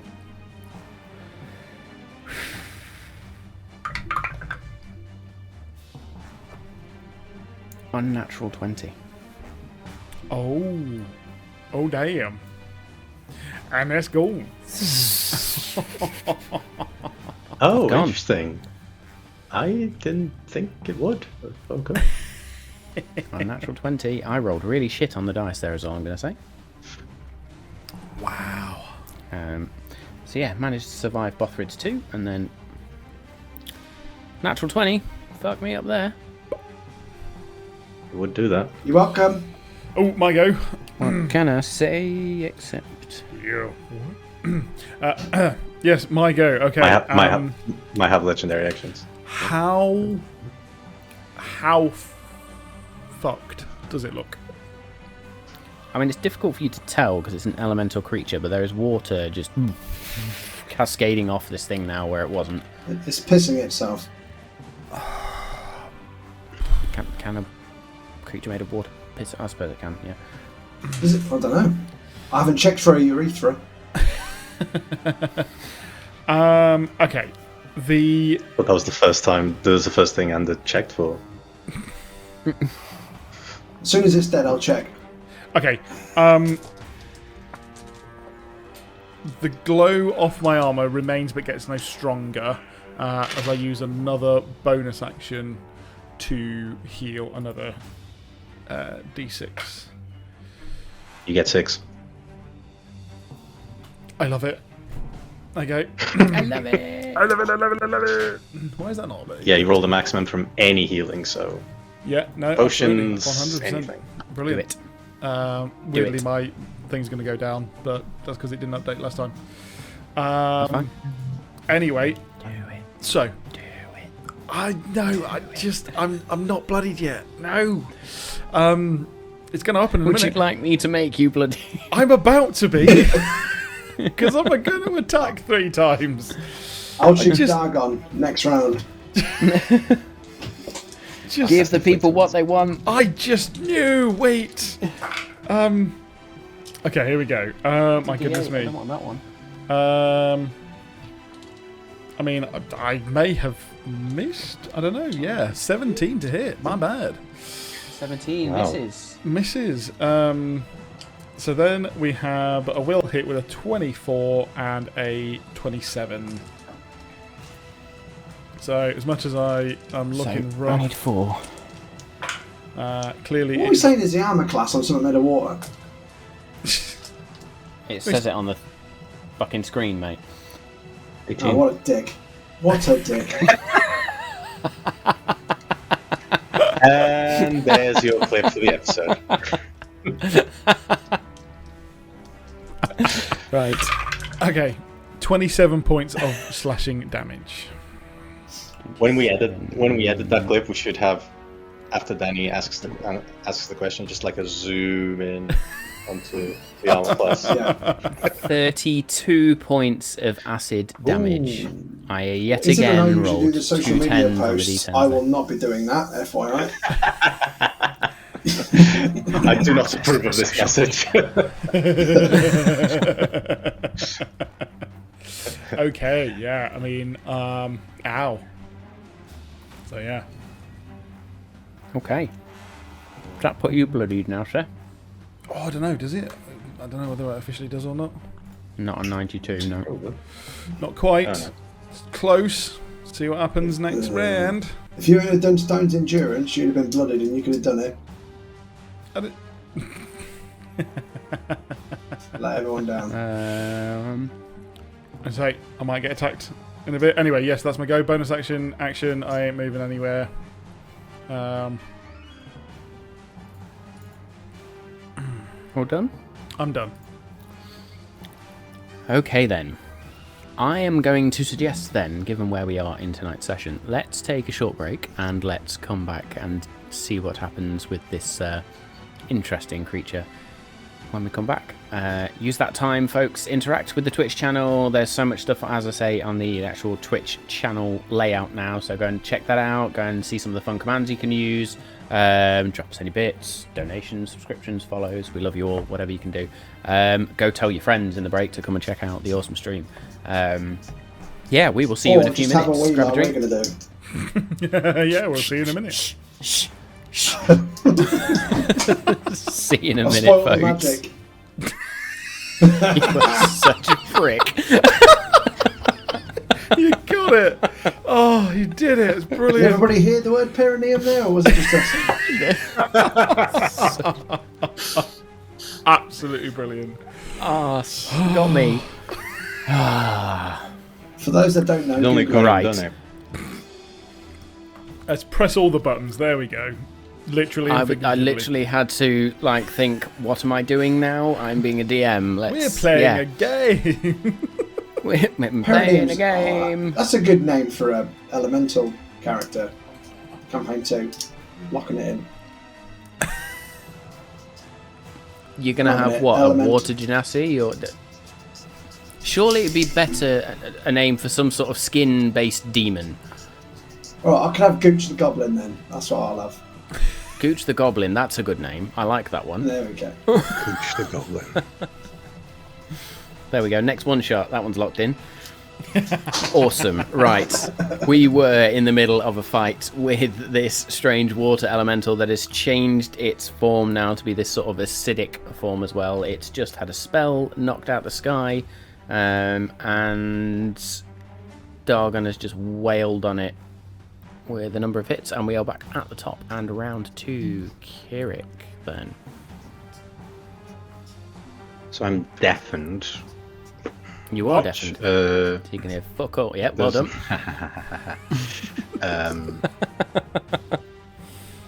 Okay, that doesn't actually mean much.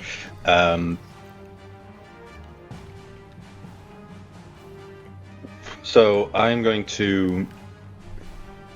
I don't know what I'm going to do, actually. We had a break, and I can't remember what I had planned. And usually I really wish I'd not gone on Google now. I think Ander was going to shoot me in the back. You were going to banish Ander, and then Bothrid was probably going to run away and do something else. So join the circus, maybe? Yeah. How messed up does this creature look? It's bloodied. It's fairly well bloodied, I will say that.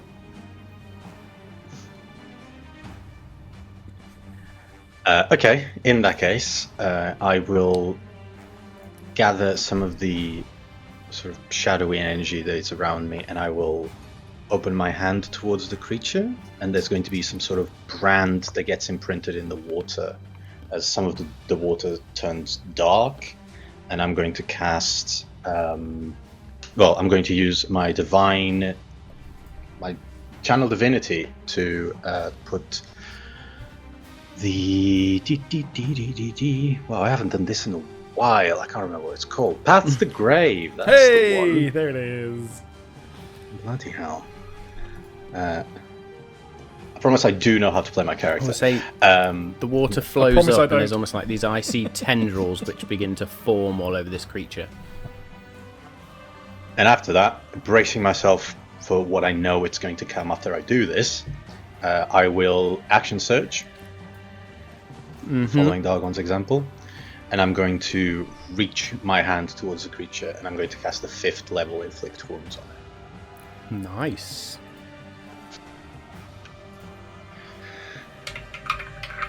That one jumped out. Mess Get me back in. up.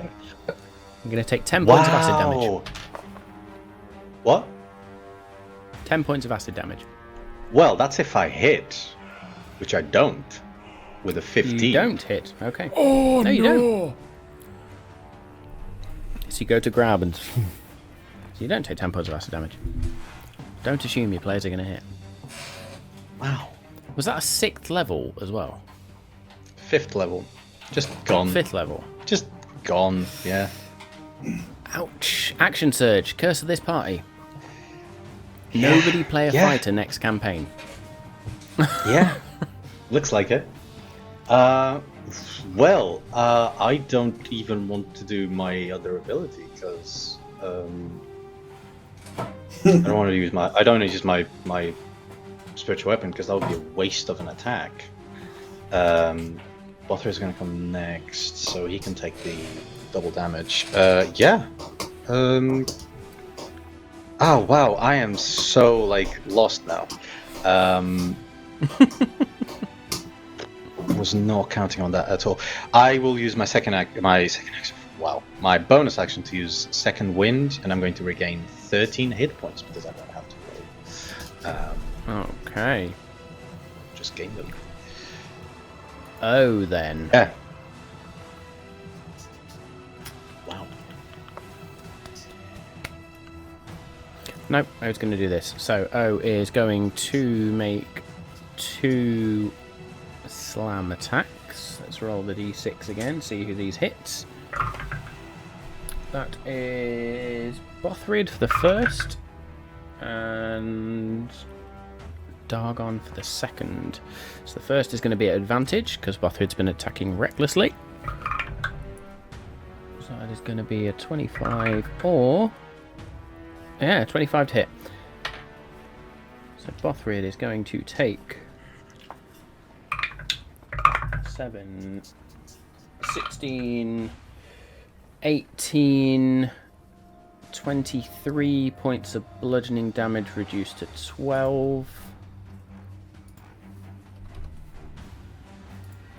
2d10 acid. 7, 11 reduced to 6. 6 points of acid damage. And then Dargon. Not going to hit. That is a 16 to hit you. Cool. As it did attack Bothrid, though, I would like to use my Sentinel reaction to attack it, please. Bothrid is also grappled. Okay. So I will attack, and I will hopefully hit with a 21. Okay, 21's going to hit. Your damage is going to get doubled. Path to the grave. Sweet. Okay. That was cool. It's not 5th level inflict wounds, though, is it? No, it's not. It's absolutely definitely not. 14 times 2, 28 points of 28. slashing damage. That was pro. 28 points of slashing damage. You just... And do I Strike take in. damage? You will. Yeah. Thank you for being honest there, because I'd have forgot about that. That's 9 points of acid damage, please. 9 points. You need to stop moving away from the mic. Okay. So I'm bloodied. Oh, it's game time. I don't know what it's going to be, but it's game time.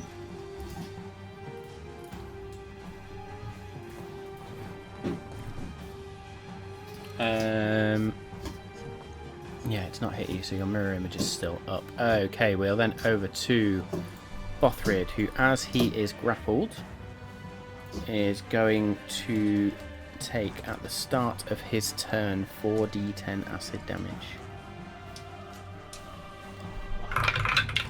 Oh, because he's grappled. Oh wow, I'm so And glad I 20 cut that from you. 1, Damn. 4, 24 reduced to 12 points of acid damage. He is then going to continue to attack recklessly with the woodcutter's axe. That is a 21 or an unnatural 20, so we'll take the 21. And the second attack is 21 or, jumped out, get back in, a 17. So both of those are going to hit. So let's roll his acid damage first, because you're going to take 4d10 acid. 10, 14, 15, 22, reduced to 11 points of acid damage.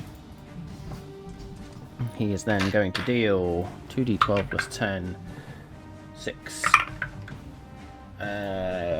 maths, 12, no, 14, 24, 28 with rage points of damage.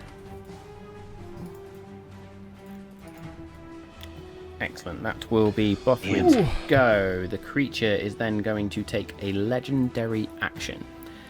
And it is going to lift up that tendril with Bothrid in it and just fling Bothrid. Is it?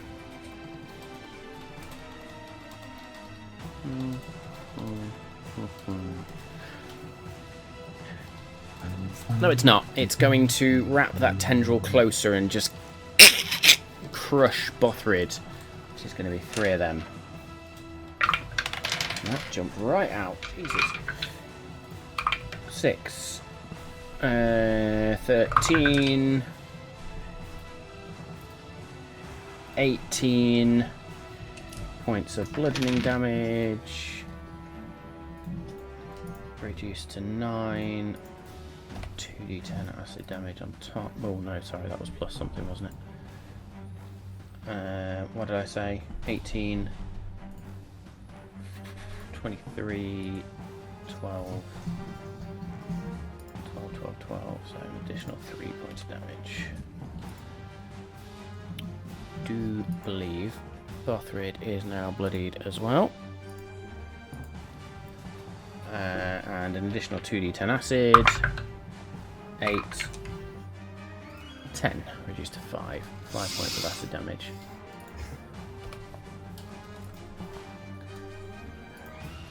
Excellent. Ander, you'll go. I will rinse and repeat what I have been doing, and I'll use another +2 arrow with bonus action steady aim to hopefully get another nat 20.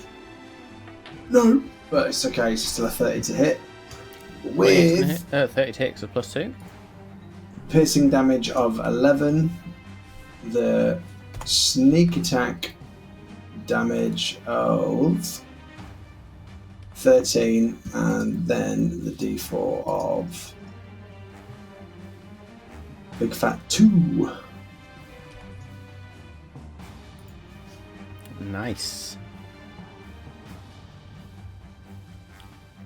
Okay, that is your go, yep.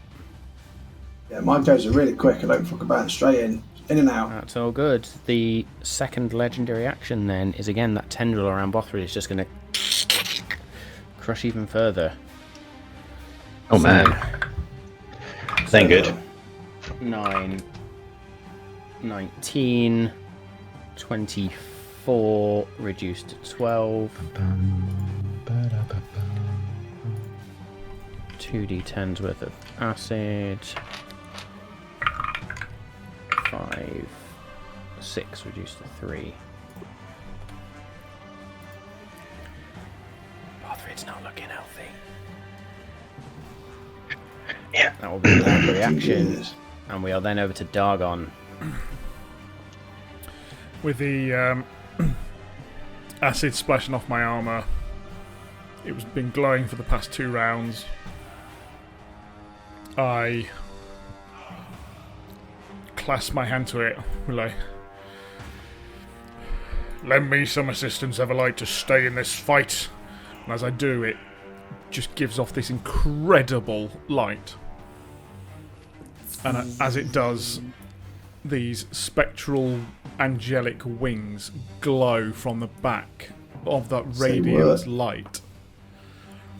I lift off to the ground ever so slightly. And as I do, I will give, within a 30-foot radius, 20 hit points to Bothrid, and I'm going to take 30. Now we're talking. 28 hit points to Bothrid, you say? Sorry, 20. Or 20. Yeah. Unfortunately, Kerrick can't give everything to you because you're looking fine. Yeah. But that was me using a healing pool of 50 hit points. I now have a flying speed of 60 feet, and anyone within 30 feet can use that healing pool. I'm just going to burn it all now because we need it. Yeah. I like it. Yeah. There we go. I was waiting to be bloodied then. So that should Good now time be to do it. Yeah, I think Bothrid will still look bloodied, but I now look a little better. That unfortunately is my Bothrid is still action. bloodied. But as the have we still got that whatever it is, Kirik, that we'll get full healing from? Yep. I will burn an extra healing light. So I will get another Bonus 6 action points. healing lights. There we go. It's my go. Nice. As the spectral wings just... that little radiant light just shines down on Bothrid, and I'm going to say, Dargon, in your head, there is just this... well, it's about time.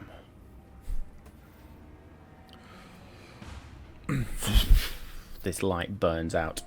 We are straight back up the top to Kirik. Amazing. I will. Yeah, I'm gonna move 5, 10 around my spiritual weapon. 5, 10, 15, 20. Yep, there. You will not take an attack of opportunity because I don't think you moved out a 10 foot worth of range there.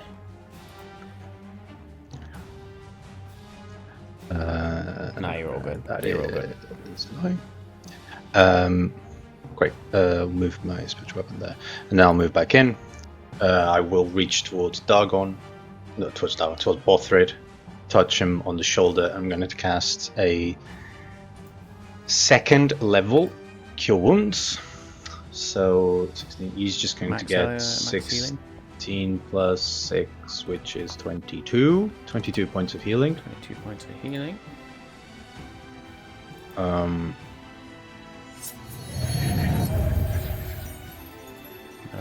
I'm going to use my wounds. bonus action. I'm going to use my bonus action to attack with my spiritual weapon. Go for it. Please get how do you want to do this on that? Now you roll well. 26 to hit. 26 is going to hit. Really well. So 8 plus 6 is 15. No, 8 plus 7 is 15. Plus 6 is 21. 21 points of force damage.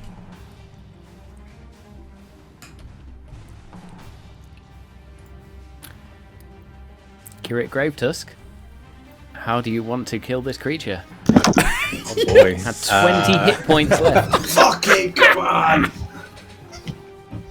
on! Cool. Yeah. As I reach towards Bothrid, I will say, "We are still in the fight," and I'm going to realize that I can't actually hear what I say, and then I'm going to sort of throw the spiritual weapon that's going to, following the light of Dagon, has just been kind of spiraling around him, and it's just going to shoot right through sort of what I understand the head of this creature to be, and it's just going to follow down and splitting, kind of parting the waters as I did earlier. And yeah, the creature is going to fall down. Nice. So Kirik does sort of reaches out a hand, clasps Bothrid on the shoulder with his other hand, just guides that spiritual weapon into the head, and there's just this of spraying water as that spiritual weapon just pierces through the creature and comes out of this sort of tail-like tendril just. And there is a moment where the creature's just there with this tendril wrapped around Bothrid, and then water sprays everywhere. Pure, crystalline, or crystal clear water. No hint of acid at all. Just sprays over and showers the lot of you. The water ripples. And then sucks back into the center around the orb where it roils around. You see the orb of energy itself just shatter and splash outwards and flows into the water. Not There is a necessarily moment knowing or of seeing calm, that behind okay. me. I will look at everyone else. Is everyone alright? I was taking a battering. Bothrid? Kirik, you okay? Kirik can't hear I shit. am good. Bothrid's just gonna... Oh yeah, that's true. Bothrid will just stand and look, and that sort of weird focus. He's just gonna blink a couple of times and... We're just done. Not getting a response from Kirik, I'll be like, I'm trying to make eye contact. Like, Kirik, you okay? Hang on. And I will fly over. Just glide over, and I will just, put my hand on Kirik and be like, hang on a minute. Timiel's Wrath gives a hand. Close my eyes. Sword will glow. And I will cast Lesser Restoration on Kirik. Excellent. As you cast Lesser Restoration, just... Kirik, it's almost like you've been in this dead silence, which you're accustomed to having walked through death, but then there's just this assault of noise. But what you hear amongst the ripples, the sounds of dying battle is...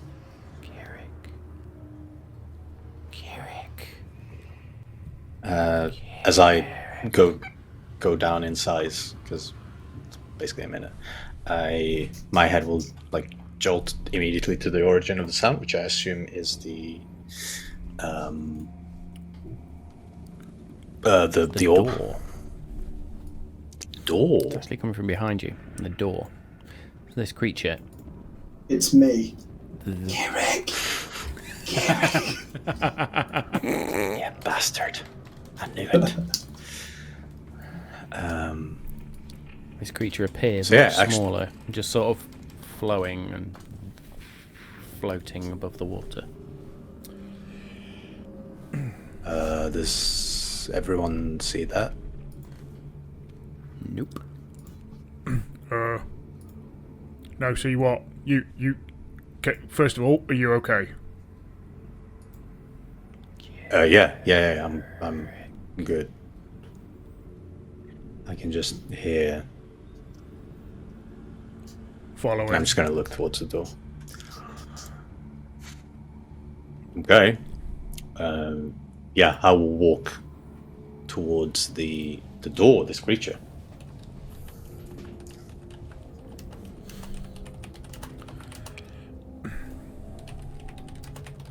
And are you alright Excellent. So hiding back actually- there? And it will probably, I imagine, just do the whole... Not that it needs to breathe, but just... Okay. In fact, I'll let you do the whole, like, Daryl Hannah sort of out of the water. Water I'm flows actually doing off a you. Baywatch run back to Dargon in slow motion. Flying Some backwards people like- stand in the darkness, and I'm just like, Oh, wow. Make me an athletics check, please. oh, uh-oh. You're like running, but like with your hands in front because they're just so bright. Like, oh gosh. 17. With the 17, you sort of stumble for a minute and then pick yourself up, and again, it's just that Baywatch run to your party. Kirik, you slowly but surely, as your form shrinks, make your way over to the door where this creature stands, or kind of floats, actually. It's almost spectral in nature and has shrunk down dramatically. Kirik.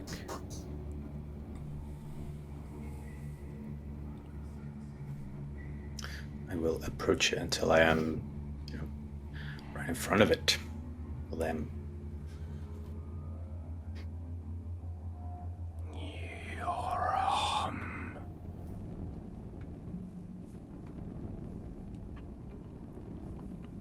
I apologize for having to be so unkind to your other form, but we do not have a lot of time.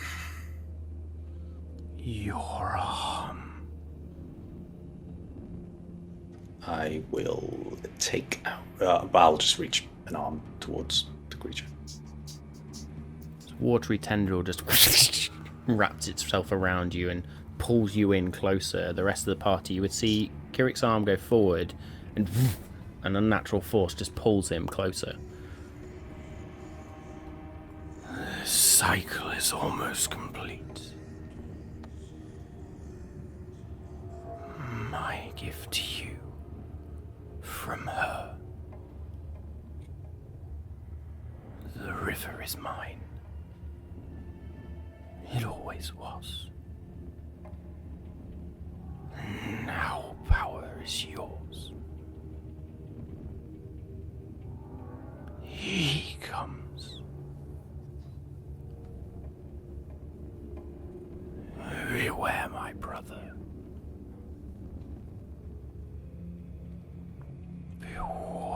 this power.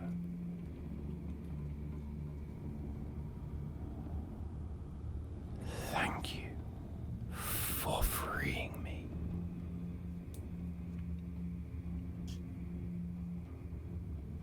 I will see you soon.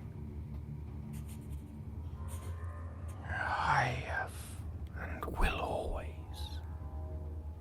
be with you.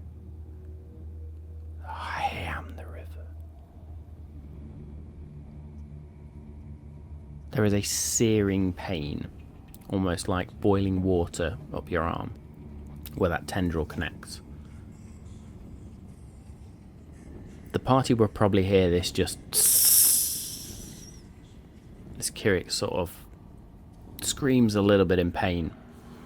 And then, Kirik, you drop to your knees as this spectral form of O.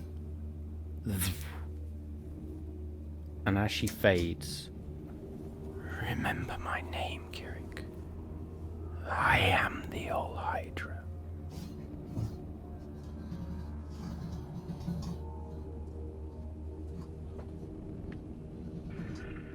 All Hydra. All Yeah, Hydra, Hydra. but yep. All Hydra. Cool. Cool. And the water goes still. That barrier that was there formed between the silty-like water and this clear pool just seems to dissipate, and slowly but surely as water flows around, that dirtier water contaminates this pool now. The orb gone. Just an empty pedestal now. The only glow in this room, the glow from the rod and the glow from Dargon, which is pretty impressive to light this whole room.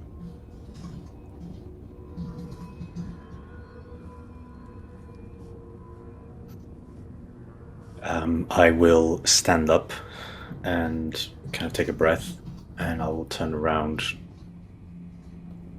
and I will take my gauntlet out of my right hand. As you remove the gauntlet and look at your right hand, there is this strange bubble-like pattern which reaches around your arm, and not a scar like Ander had, but a fully formed tattoo. And as you look at it, it glows a aquamarine type colour, and you feel power surge within you. Dargon, Yeah. as this happens, your left arm burns, and it almost feels like it is being crushed in a way.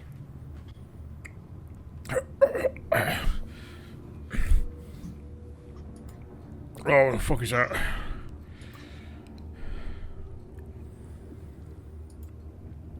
Is there anything you wish to do?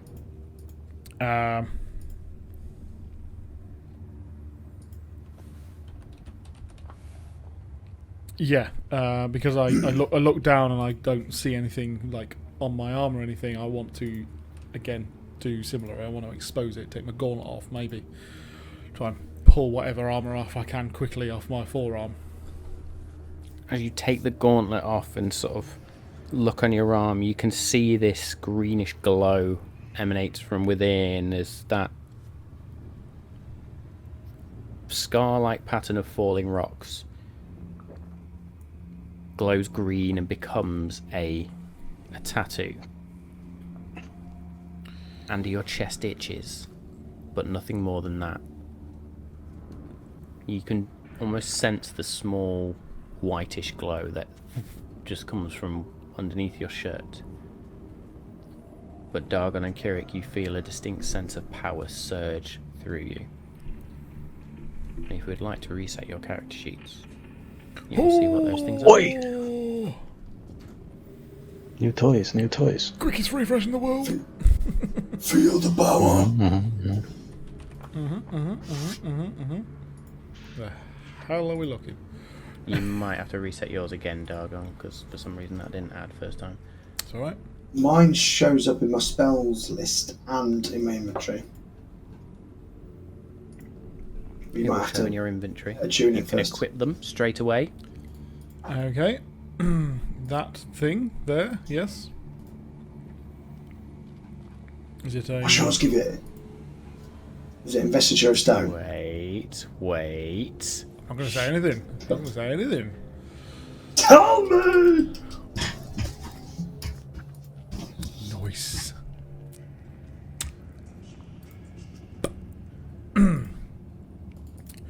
Excuse me, viewers, while I read this. Talk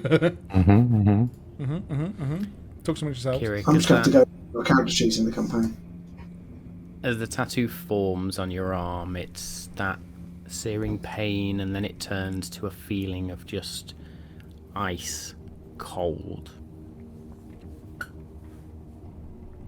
Dargon, you get that continued feeling of crushing, and both such feelings eventually subside. There is a union then of 3 voices. One breathy, wispy. One like rocks crashing, and another female. The sound of water flowing. And if I had the vocal talents to do it, obviously I would split my voice into 3, but I can't do that. Quick, put an echo on. Don't distract me when I'm trying to do something serious, bastard. You have freed us all, brothers and sisters of old. One of us is trapped still.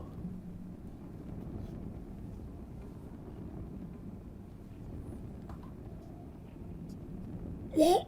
We are ever grateful. Complete the cycle. Free us all from this endless torment.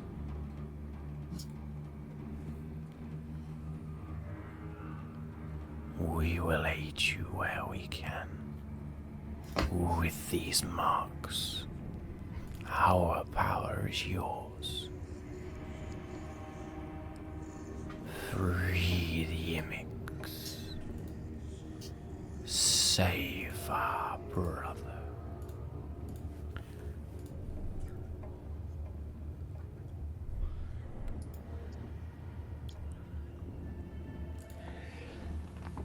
Really inappropriate time to sneeze. Hey, Fever's a bitch. What?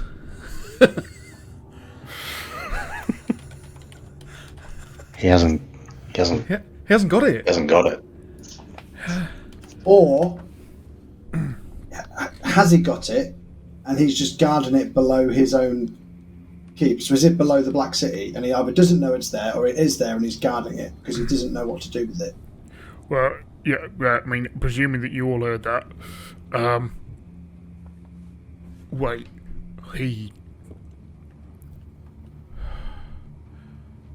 I don't think he has the power to get it. I bet you he's tried. But I swear we were told that one was taken. Is that because it's guarded? Or have we pulled that out of our asses? I swear one had been taken. The devils might be guarding it, not knowing what to do with it, thinking they need to collect them like ornaments, and they think we have them, but they don't know what we have done with them. They might not know they need to free it to unlock its power. And they've been unsuccessful in trying to get to it because of the defences it has. Maybe. Yeah. I mean, where else would a Unless- fire source be? Unless they did have it and they lost it.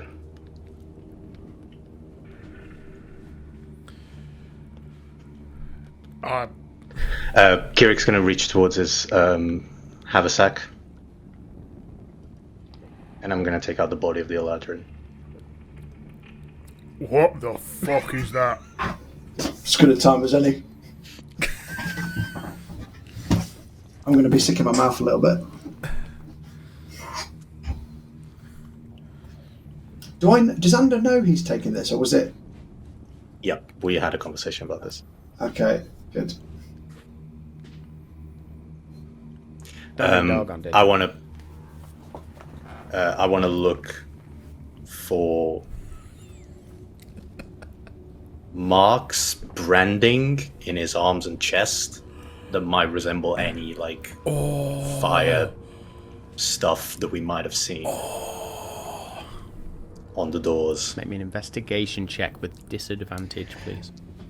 Because he's mouldy This body as is fuck. decayed. I cast the thing that doesn't allow him to be decayed before I put him back in the bag. You did. That lasts for 10 He's still days. decayed between dying and us getting there, though. Yeah, Did he not? it just didn't decay further after that. Yeah. Which wasn't very long, I don't think. So does he look a bit pruny? A bit pruny. A bit gaunt. I'm not going to give you disadvantage on this. Okay, I roll. The DC is going to be higher, slightly higher. Cool. And this is a Investigation check. I have advantage on that because of the rod. Cool. 16. You begin to peel back pieces of leather armor, and as you do so, pull off the occasional bit of flesh. Bits of gore and bits just sort of into the water. And what side is your mark? I'm going to say that's a personal question. What side do you hang on? Short, shriveled, and always to the left. What? Yeah, I've been under some cold water. That So it's film pretty is a reference. Yeah, it is. That is a reference. It's a fucking great film. Wow. What's it going to be, Fletcher? It is- A pockmarker eventually. What's up? Your cholesterol, Ferry. It's on my left chest. It's on the left. On the right hand side. Fuck. Jim Carrey, we love you. I'm an inconsiderate Yep. prick. Pulling this back. Resetting the mood. Kirik, as you pull back bits of cloth and leather armor and bits of gristle and stuff, you see a pinkish, healed over symbol of a flame. Mother fucker. What a call! What a call that is! Fuck.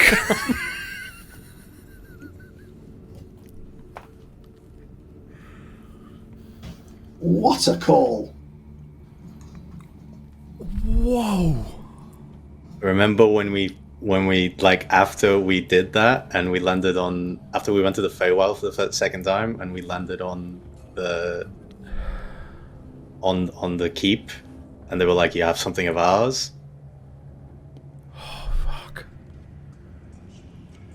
Holy Where is it now? Where the fuck is it now? Is it in him? Do we just have to wear his skin? Can we ask him? No, we can't ask him because he won't know where it's gone. I mean, we can ask him if we want. Have I died since I've had the mark? I haven't, have I? None of us have. Oh my Well, God. Bothrid has, but Yeah, but he hasn't got a mark. Bothrid doesn't have a mark. What the fuck? Do we have to free him? Can't we just cut him open, see if it frees him, or cut it off, or Set it on fire. Right, Do we have sorry. We could try and draw it back out into. Following this conversation, I would like to cast Detect Magic and look at the corpse. And I want to look at the rest of us. I want to see what magical... I know we're all giving off magical auras from all of our stuff, but now specifically looking at all of the tattoos that we're now displaying compared to this rotten husk. Wrong character sheet, that one. Keurig, man, somehow you pulled that out of the bag. That's... Literally. Yes. And metaphorically. Equally out of the bag. Okay. On each of your tattoos, the marks, you would see this lustrous golden effect, golden sheen. On the body. There'll definitely be some necromantic shit from me. But, Yeah, that's what I just had to double check. On the body, covering the body, you would see this aura of like a viscous, oily residue, Yeah. but nothing else. Nothing else. But I'm definitely seeing that golden sheen off all three of us near our tattoos. Yep. Amongst all the other shit that's going on. Yeah, yes. yeah. As I say, I'm very specifically looking for that. Mm-hmm. Well, fellas, we've all been imbued, but his body's not imbued with that anymore. It's gone. It's not physically with his body. So whether it went back, whether it's been moved to someone else, or whether it went with his spirit, it ain't here anymore. You're right now. They believed we had him. Can I try and recall two memories? The first one will be what happened, what I saw when I killed the Eladrin. Did I see anything fly off or away? Secondly, do I remember him having it when I was a child, that tattoo? Because we used to, we had awkward baths together sometimes. Yeah, a lot of trauma. Yeah. There's some stuff to unpack there. Roll Let's not me go a into that history backstory. check And how did that make for you the feel? childhood memory. Oh, okay. Yeah, just roll me a straight history check. 16 on that one for me, my childhood memories, so I might need some hypnotherapy for it. You've seen the Eladrin, or when you were young, you'd seen the Eladrin shirtless as you trained in awkward bath scenarios. And he was like a father to you, so you have seen him in compromising situations, the occasional lover that you'd walked in on and been ushered out. Never once did you see a mark on his chest. Okay. If anything, he kept his body and his skin as pure as possible. And then when I killed him, what do I remember? Do I remember seeing any crazy shit like that? That would now remind me, thinking back, of some of the source stuff that we've now seen.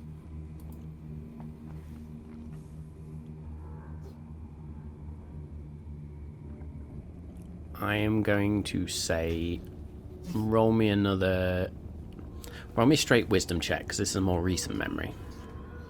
Ooh.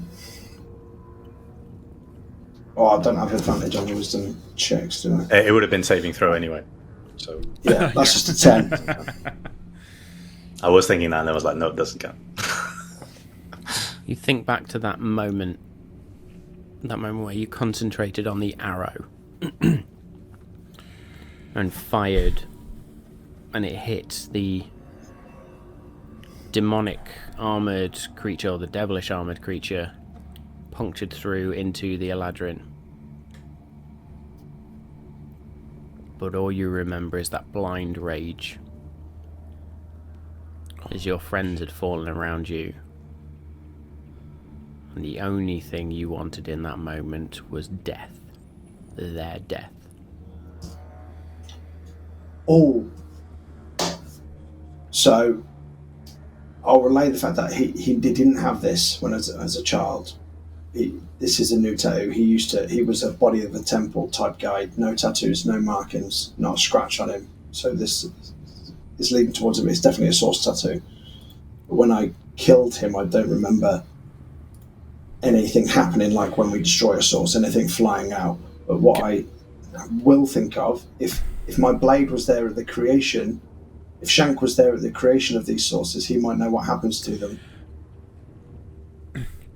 Yeah, absolutely. But remind me, when did we put up the anti-magic field back up on it? Wasn't it midway through the fight?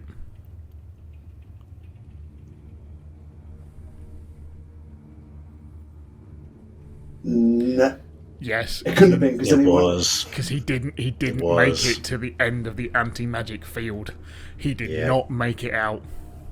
He was a turn away. Yeah. You killed him literally on the last turn. Because he was will- trying to teleport. So, in that idea, Oh, fuck off if he's you may not remember, but he didn't. So, I think it must have left when we Haven't we been dispelled back it. since? Yeah. Haven't we been back Kirik. since and dispelled it and nothing Make happened? me a wisdom check, please. Fuck off.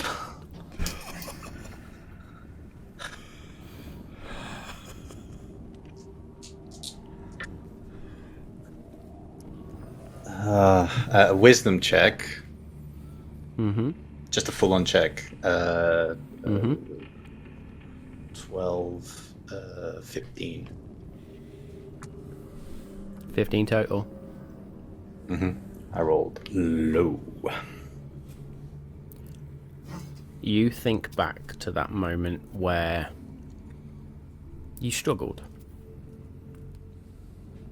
to dispel the anti-magic field that had been recreated by your friend, but then there was a moment where you reached out and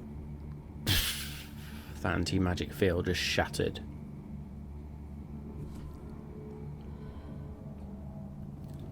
As it falls, make me a perception check. That I have advantage. Oh no.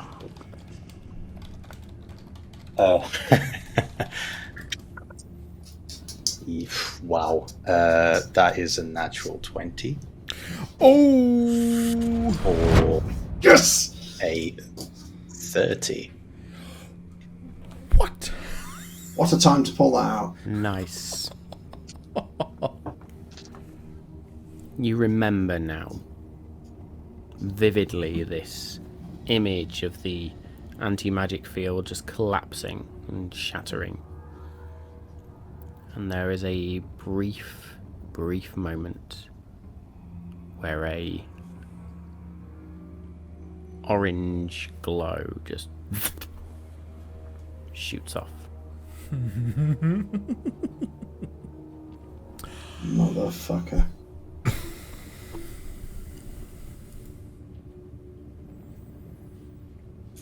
I will relay this to the party. Where did it go? What direction? Are you telling me that we were... We had it. We had it.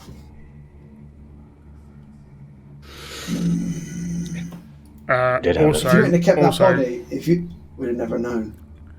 and sorry, I mean, I don't know whether it will help us, but it doesn't matter what direction it is, because I don't know if the Feywild will match up. If that makes sense. Like, and I'm gonna guess it went back to where it needed to be. So if they've said we needed to free their brother, and he's technically already been freed, he must have gone back into something where he is now trapped. Trapped again, yeah. I would like to ask Shank, it's a shot in the dark, to be honest. A stab in the dark, as it were. Whee! And I would like to ask him, given that he was there at the time these were created, does he know what would happen if one was to escape or be freed from its host? Where would it return to? Make me a persuasion check, please. While Anders doing that potentially in his Guidance on head, that, I'll talk to... Guidance on that. Okay. Sorry. I'd also say to Kirik, tough question, you can't look in on an object like one of these orbs, can you? Maybe just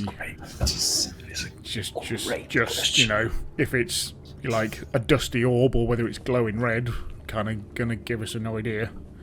We know where it is roughly. I can't remember. Is it a person or a place, or is it an object? I can never remember it's a person which one. and a place. But not It's a an person object. and a place. I can't do an object. Nobody's got locate object. I do, but it's short distance. I mean, if you're familiar with a place and you know exactly what it looks like because Kirik Big Brain here decided he found out that they all look the same. Yeah, but we still don't know where it is. You're not familiar. I need to know. Bagger. I need to know the location, yeah. And 27 on the persuasion. God, boy. you reach into your mind and ask the Moonblade of Esamir. What specifically are you asking the blade? Would he know where the source or the thing that's trapped inside the source would return to if it was freed and it didn't enter a body like ours had?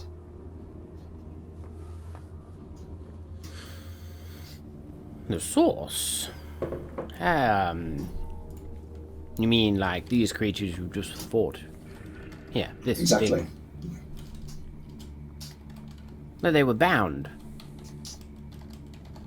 Wizard once figured out how to bind a soul into a sphere of sorts. I'm led to understand that others try to replicate said forms as well. But, well, where would it go if the form was... I suppose it would go wherever it could exert its will. These things are... well, they are creation. These things are the very forces that formed the world until they were fought back and tamed, locked away, and until forces and mages of great power were able to tap into that power and seal them. They are the very reason Nihilin is so sought after. It's a nexus of energy and power. The very power that saw me off, I suppose.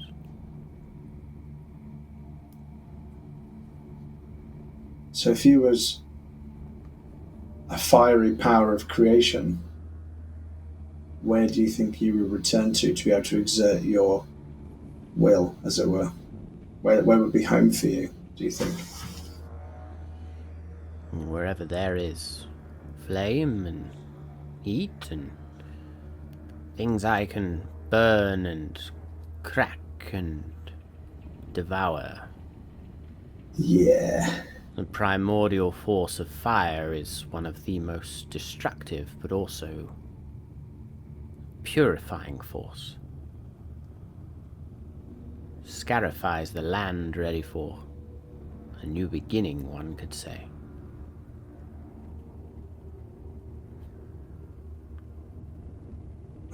Why, is there something you've forgotten?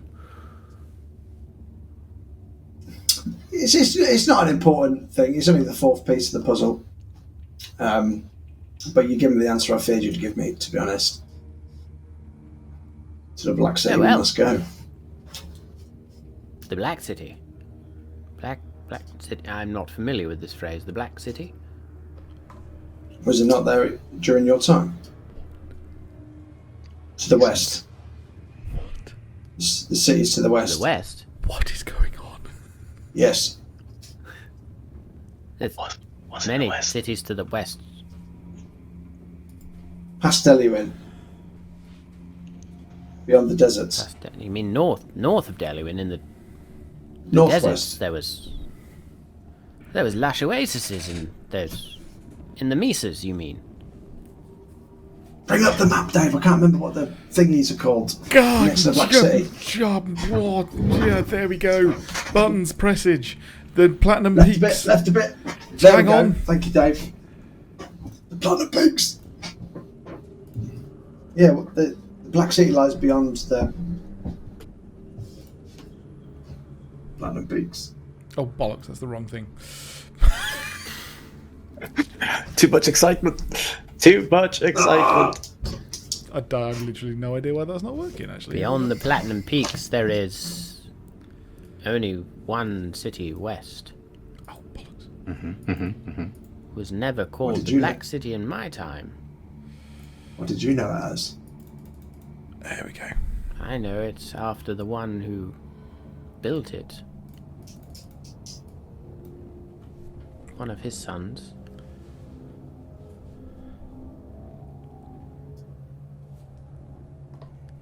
It is the city of Rimarden. Ah. I can assure you it's not there anymore. It's been befell by devils and demons. Oh. Devils.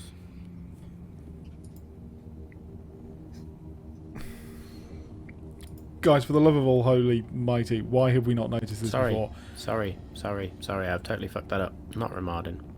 Totally different place. There It's is... the city of Rachmanian. There is a chasm to where the undead came from. Yeah, I literally just fucking noticed that. As well. Just saw the fucking chasm to the Fiendfeld. Why have we have been playing this for 2 years? Literally there.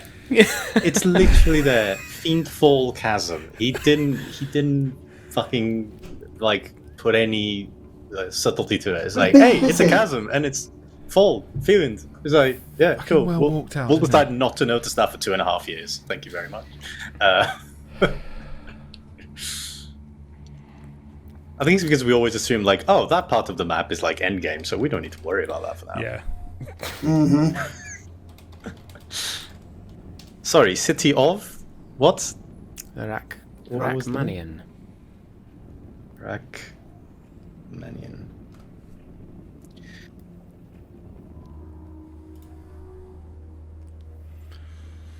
And I think I'll relay all on that back to the group. bombshell. I just need to write loads of notes down. While everyone flounders and panics around, oh shit, I need to write a lot of notes. There you go, folks. There's a big law drop, at least for the players. For those of you not playing the home game, who may be a little bit confused, I'm going to unfortunately encourage you to go and watch 95 episodes of Malt and Magic to understand what the fuck is going on right now. Because, to be honest, without those 95 episodes, you're not going to get the context. So thank you all for joining us tonight. That has been pretty awesome for an ending. I'm going to say very well done to my players for joining some dots there. Some dots that, quite honestly, I thought were going to go unnoticed. So, with that, thank you to the tools we've used tonight. Thank you to Owlbear Radio. Thank you to Hero Forge for those token creation. The community at Hero Forge for helping me out with the old Hydra structure there. A huge shout out to, obviously, Tabletop Audio and Battle Bards. Excuse me. And a massive shout out to D&D Beyond for all things game management there. Join us next week to see where we go next as we build towards this inevitable conflict and see where things go. So thank you all for joining us once again. We love you all. If you can, follow, subscribe, donate, whatever you can do to support us. We love you all. Like, subscribe on YouTube, follow on the podcast, leave a rating or review if you can. But until next week, much love, stay safe. We will see you next time.